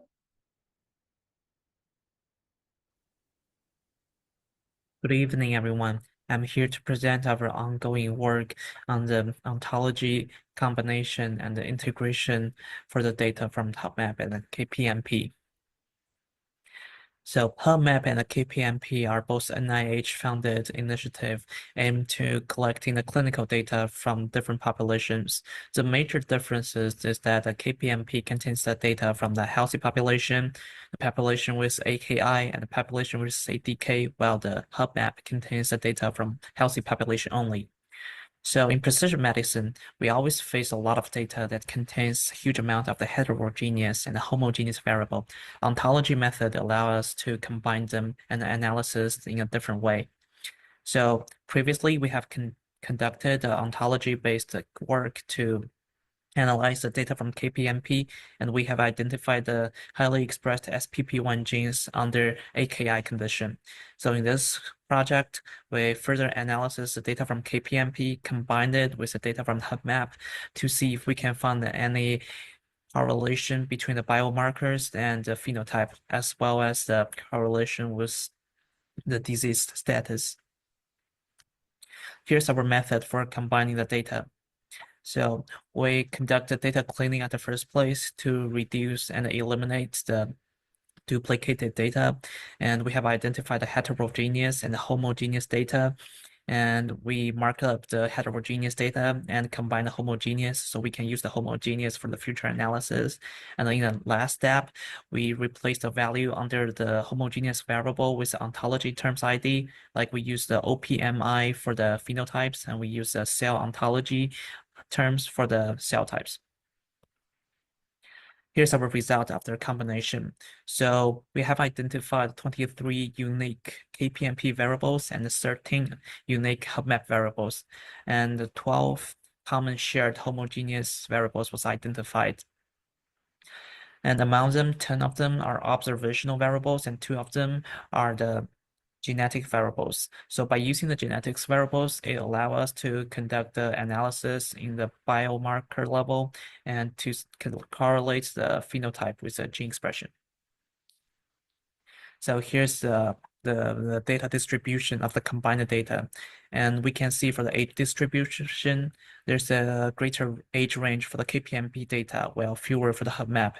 And also the KPMP data contains more female population and the sample from the female, but the hub map contains relatively small amount of the sample from the female, and the majority of them come from the male. Also, from the cell distribution, we can see the hub map contains a greater amount of the cell types than the KPMP, and we actually found out the common cell types shared by both KPMP and the hub map conducted a further analysis on the gene expression, which will be showed in the next slide. So here's our analysis on the gene expression and the cell types they correlated with. And we use the healthy data only here because all the hub map contains the healthy data. So we extract the healthy data from KPMP to conducting the comparison. As we can see from the graph, the hub map has a higher expression on the S100A6 genes and also B2M genes. Well, the KPMP doesn't really have that amount of the gene expression on those two, which is kind of interesting. And we are conducting the research on that to see if that can be correlated with specific phenotype. And also, because previously we have identified SPP1 genes was highly expressed under the AKI condition, but in here we can see the Schwann cell also express a huge amount of the SPP1. So under the healthy condition. So it's kind of interesting, and we're also trying to doing some research on that, see if we can find the correlated phenotype or something can explain that. That's work we have done so far. Thank you so much. Thank you, everyone. That was our final presentation. So we want to, and we have plenty of time for interaction with our presenters. So I invite you to either raise your hand for questions that you would like to ask, and we'll call on you, or feel free to write your question in chat. And it would be helpful if you indicate which of the presenters and topics that you're asking the question of. So I'll give us just a few minutes, just a little while to get questions started.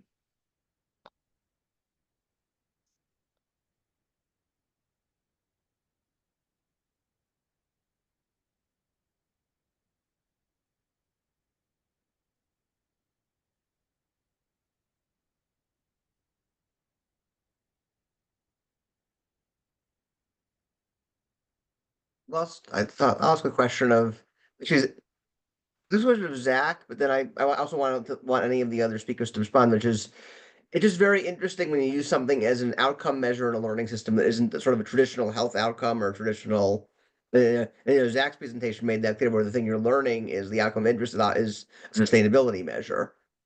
And I guess the question I would have for Zach, but for other presenters as well, is when you're generating knowledge and then ultimately measuring and improving around something that may not be a sustainability measure, may not be a health outcome measure, how do you balance or what like how do you take in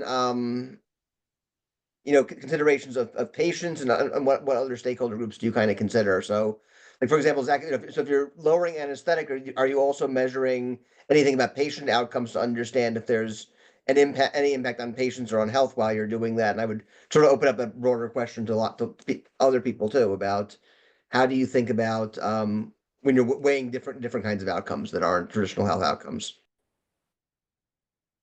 Thank you, Josh. I think in the example I gave started with a learning community, and kind of hopefully that learning community would have patients as leaders in the community, driving change in how the health problem of interest is approached.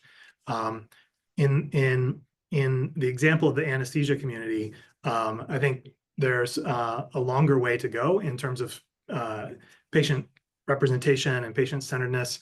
I know there's work to involve patients to a greater degree, and this topic of healthcare pollution is really climate-focused, and summary feedback to anesthesiologists and CRNAs is much more removed from the immediate sort of knowledge of patients. But I think there's a ways to go to include them in these communities. And more generally, if any kind of system knowledge, should have a patient involved and in that learning process. So that's how I would kind of point to the role of the patient as someone active in the community. And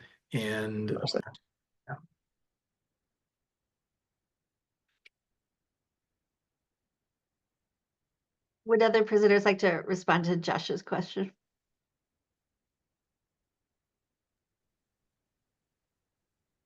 Yeah, I mean, it's just fascinating. Healthcare is, approaching 20% of the U.S. economy anyway, and there's people from other countries. So it's, it would be, for 20% of the economy, it would make sense it would be a big percent of the pollution, non-trivial.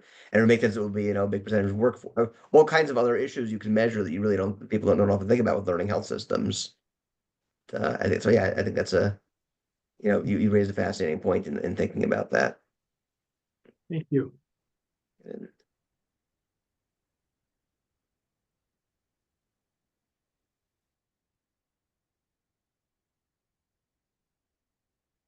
other presenters who might want to respond to Josh's question?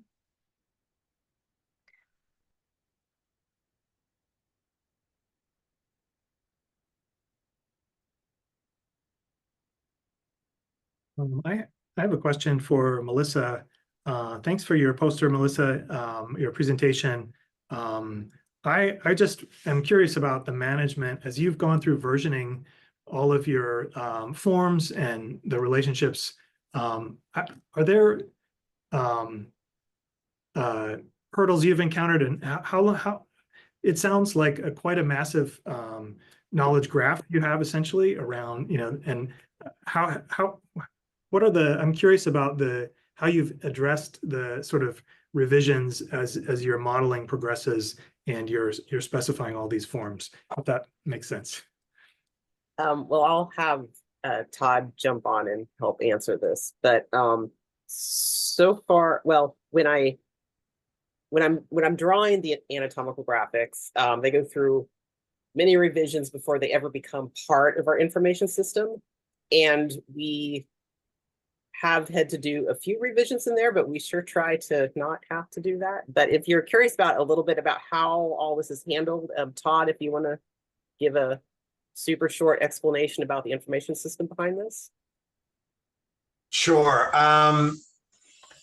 So basically behind all this, right, even the graphics, their decomposition into their elements, the various reusable elements of the graphics, their association with things in other knowledge sources or in the world is all encoded in a OWL ontology, right? It's basically instances in a knowledge graph that's sitting in a GraphDB database. So largely right now, versioning entails, editing that OWL ontology and reloading it into that knowledge base. In the future, we might edit it in place, but right now we version it we add things, we create a new version of the whole ontology as it's been updated or as we have revisions to make. And then we just full scale basically re-image the database with the new content. That's just mechanistically how we do it. The social part of it, right? Like, how do we decide what needs to be updated?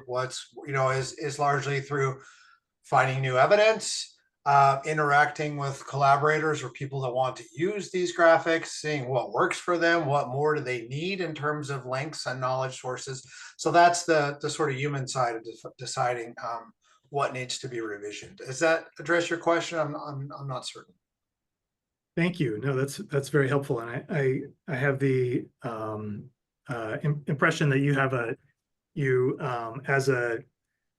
it's wonderful that you have a resource like that you can completely update without having. I'm sure there's consensus, and the more community members you bring on, the more challenges that could bring in, but at this point you can reversion everything, publish a new version, and that makes sense how you advance that.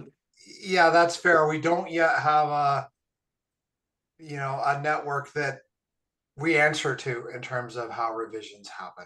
Yeah, basically the thing is these graphics are evidence-based. They represent things out there in the world, not an individual specimen, but types of things. And so we can always expand it or add to it as we have input. But yes, at some point I'm like, okay, this set is ready to go out to the world and get IDs, and then it goes. So basically the way we work is I dream up things, I draw things, I would like an interface like this, I would like these connections, and then Todd makes it work.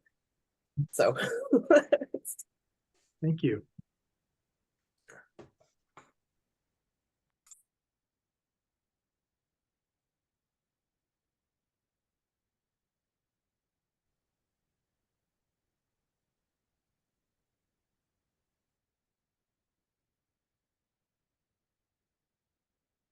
Chase, I'm just looking in the chat about whether you might have a question for Melissa or Todd.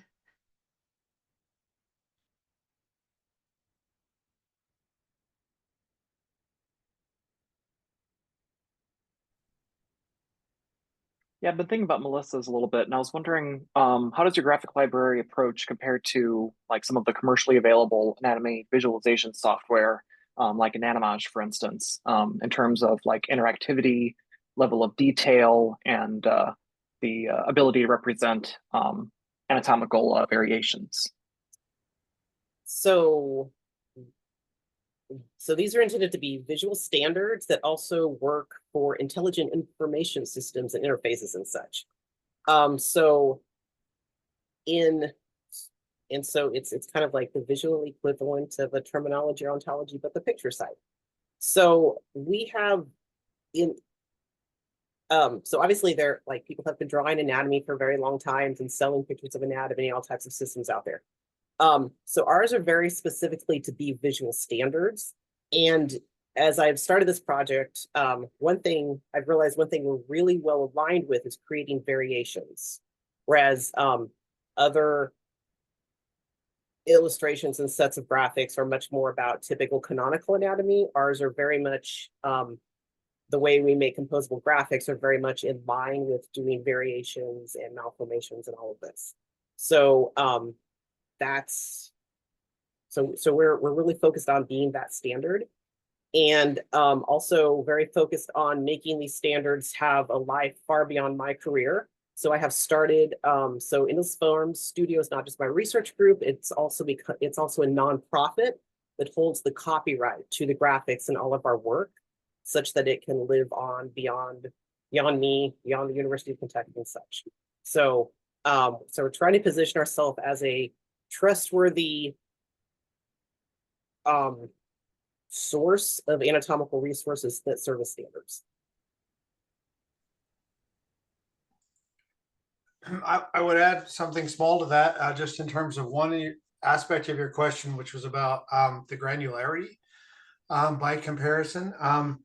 So in these visual standards, they are intended to illustrate something specific. And so it's intended to have as much detail as it needs to illustrate that, and no detail that it doesn't need to illustrate a particular concept. So as opposed to something that was, all the anatomy is present in this graphic and some other commercial standard. If we want to highlight something, a specific condition, a specific portion, a specific whatever, they're underneath the hood. Once these are assembled from their components, they're SVG. We can color any piece of it how we want, or show off, or use some sub elements of the graphic to create a smaller one, or create scenes from various portions of it. So that's kind of how we both overlap with and distinguish ourselves from some of those other efforts. Yeah, so that's a good point. What we're depicting are what I call salient features. It's the defining features of anatomy. So we're not doing fully rendered, fully colored, super detailed depictions. We're depicting the salient features that are important for identifying that type of anatomical structure. the features that are important to whatever that, whether it's a part or a structure or whatever it is that we're gearing towards depicting just that.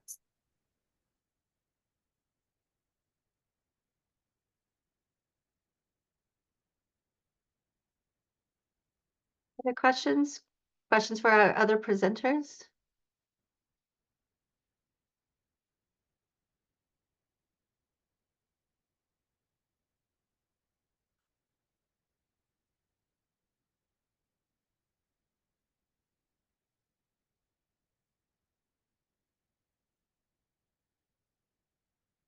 I have a question for Safani. If for your study, you were looking at 2 institutions, I believe, and so I'm just wondering if what next steps you might have in mind, and if you might broaden that beyond the 2 institutions that you were working with. Sure. So this study started, again, we have a study that has multiple sites collecting data, and we wanted to use a tool to, one, validate all the data that we have collected, and second, to make sure that we all were following the same type of algorithm, that every site was collecting the same. So even when we're collecting the same, we needed a tool to make sure that it's really the same. So yes, we started with Vanderbilt because it's the second site that produces a lot of data for this specific study. And future plans is using the same algorithm in four more different centers that are part of this research cohort, and make sure that they all adhering to the same rules. And it will be very interesting to see how well it's going to perform across different centers, especially now that we know how to go about it. When we first brought the algorithm that was actually designed in Vanderbilt to our institution, we didn't think about looking for specific local codes that we thought were not even used any longer. So we assumed a lot of things. But now we have this framework. So next time we go to a different center with a query, first we do this, second we do that, and we hope that we can continue improving the performance as it goes from center to center. We still anticipate that we're going to have a lot of hiccups because, right, there's a lot of different practices, and that cannot really change. But something that also we didn't think about, and it's really I think it was really, really cool, is that clinicians have so many different opinions, right? Even when something should be binary, when it should be yes or no, the patient has a tear, yes or no, right? They would still have a lot of clinical debates, and then they would document this difference. So even though they were following the rules of the criteria to bring people as cases or controls, they all had their own biases. So it was difficult for the algorithm to perform well because it's even though it's following the rules, a clinician would say this is clearly a case, when the radiologist would say, oh, no, this is a control, there's no tear. So I think that was something that very unexpected, that we didn't think we were gonna find, and we're gonna continue finding that across sites. And that's just bring a whole different level of curiosity and inquiry, how people are we really taking into account these when we build algorithms, the discrepancies of clinical judgment, right? There's no rule for if in the clinical note the physiatrist wrote these, and there is a clinical or a different opinion by a different clinician, then we do that. That wasn't accounted for, and we had to start developing some additional rules and fine-tuning to make it work. better. So hopefully that answered your question. It did, and thank you. Thank you for that kind of comprehensive view there. I have a follow-up question, just a simple question about you're looking at other institutions that you would work with. What was your process for the site selection for these other institutions and then getting permission to do your project? Yes, that's a great question. So first, when the grant when the proposal was written, we did there was the already an expectation of validating all our data.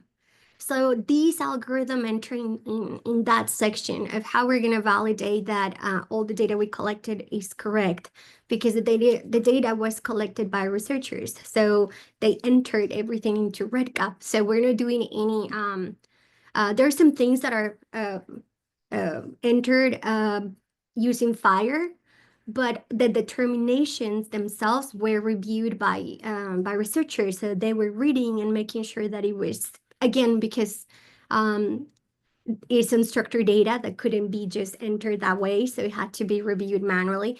So when you have that, you have to account for some type of additional validation. And that's how we were able to start this project, right? So under the data validation. So it was already IRB approved. So we didn't really have a lot of trouble getting additional permissions. And the selection for the other sites was done early when the proposal was written. And that was just because those centers had a lot of good clinicians that were top on their field in terms of sports medicine and rotator cuff pathology. And that's how they gather and enter the grant. Not all of them stayed at the end, but it was actually pretty much predetermined even before we started the algorithm project. Thank you.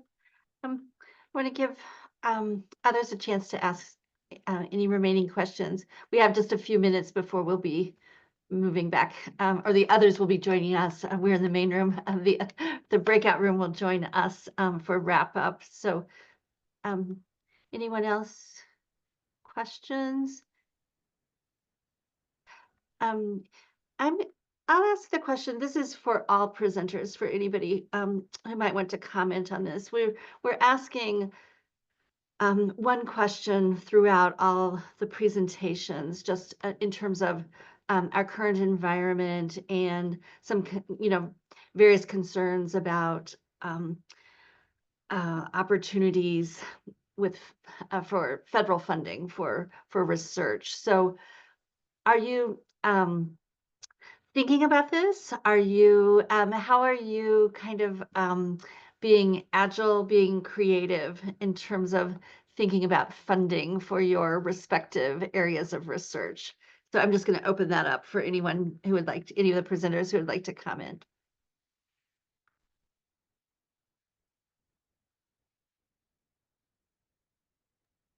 Well, I'll comment. So since I work on anatomy, it's not just humans.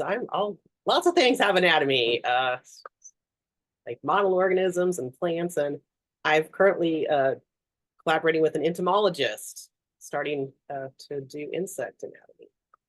And not just gross anatomy, but we'll be putting in a proposal about histology level now. So I'm looking at anatomy very broadly. So that's what I'm trying to do to make myself resilient.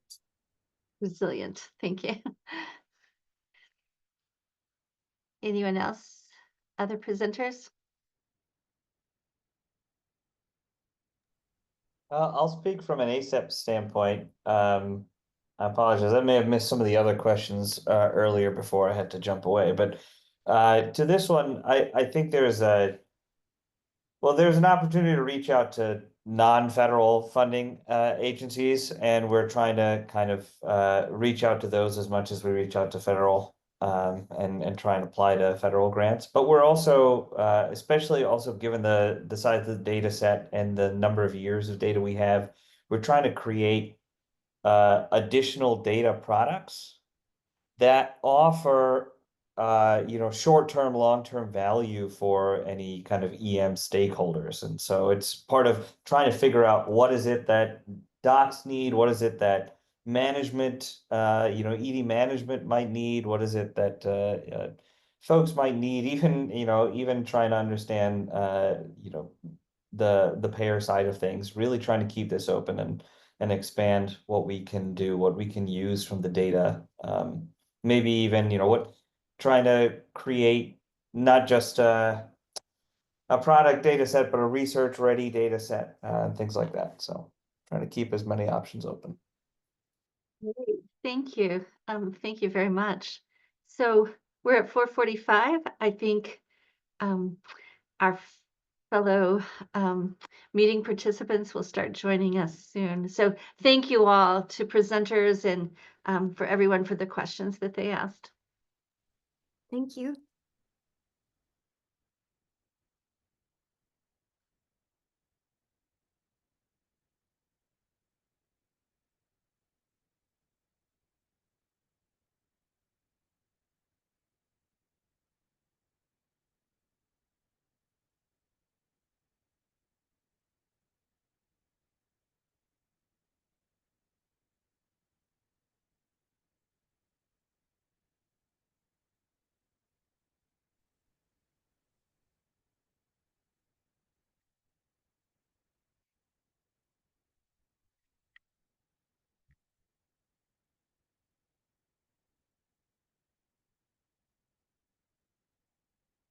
Well, Nancy, I hope your room was as exciting, interesting, and had as many insights from the presenters and researchers as our room too, I believe we were. And so that was a really great opportunity to see and hear more about research activities underway, CBK research related activities underway and out in the world.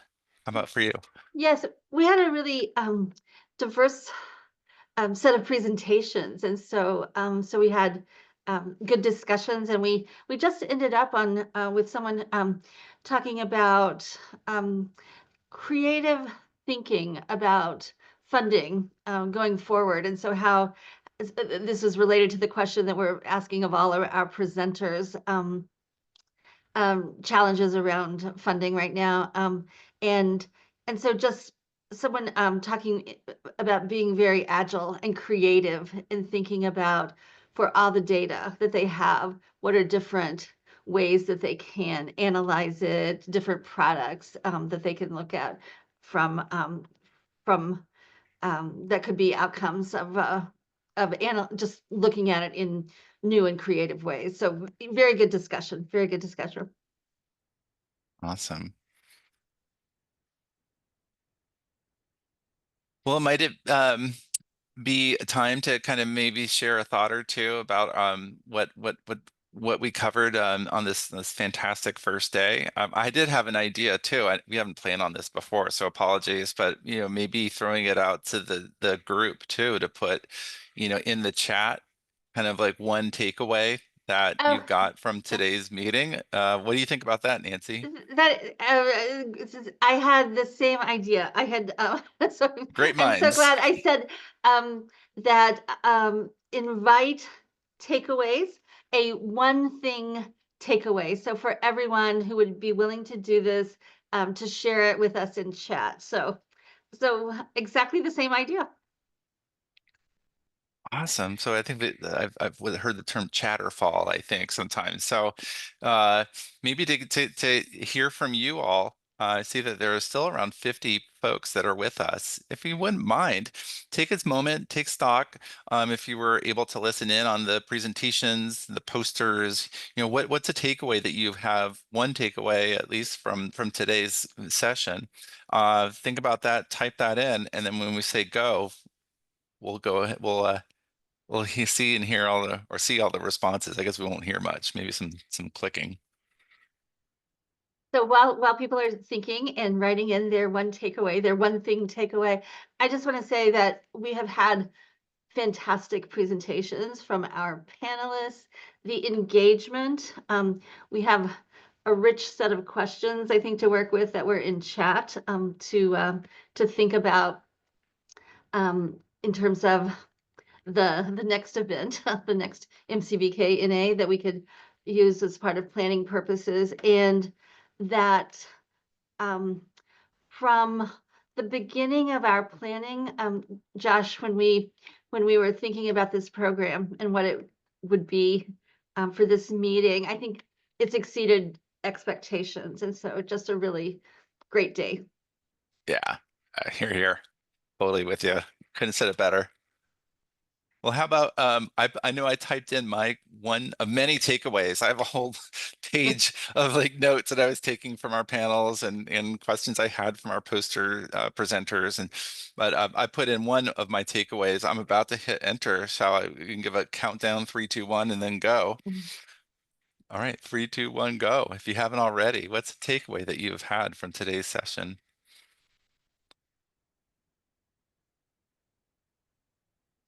Yeah, absolutely, Chase. Yeah, the immense transformative potential, right? Yet there are still like really thorny ethical and effective issues, particularly around the implementation piece. Thank you. Yeah, Zach. Yeah, wasn't Tanya awesome? Along with all the other presenters too. Oh, Brian, yeah, clear communication. Yeah, 42, right? I think you had on one of your slides the answer to everything. Stephanie, love learning about the variations of the human skull. Okay. That must have that was been in room poster one. session That one. was Yeah. in room one. I was like, otherwise I really missed out on that one. That sounds fantastic. Yeah, ways of evolving the LHS model. AI And as a the data importance of intensifier. standards for those visual graphics. So that was Right, right. And that may have me thinking back to some Abel's presentation too, of like the standards piece tied into or supplementing or how it interplays with LLMs and what that's going to look like in the I was going to say years ahead, but maybe I should say months ahead. Yeah, Josh, humans need enough understanding. Oh, even got it. That comment got a fire. Okay, cool.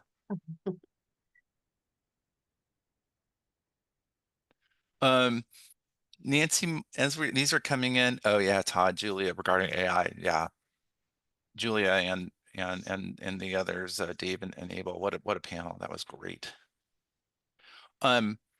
Would you care to kind of lay out for like what's to come for tomorrow? Because tomorrow is an exciting day too of MCBK. oh sure. To, I'm gonna get back to my screen that has the day 2 program. Oh, look at Oh, that. here, there it is. It magically appeared. Okay. Thank you. So we have a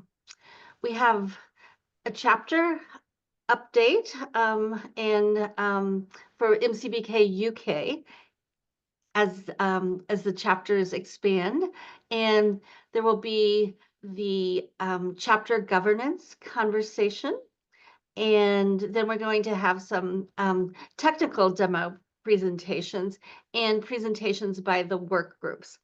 And then I don't want to leave out librarians leading the way. So that's near and dear to my heart in terms of library background. And so we will have 3 panelists from the health sciences library community who will be sharing with us how they're working at the intersection of AI, learning health systems, and health sciences libraries. So it should be another great day.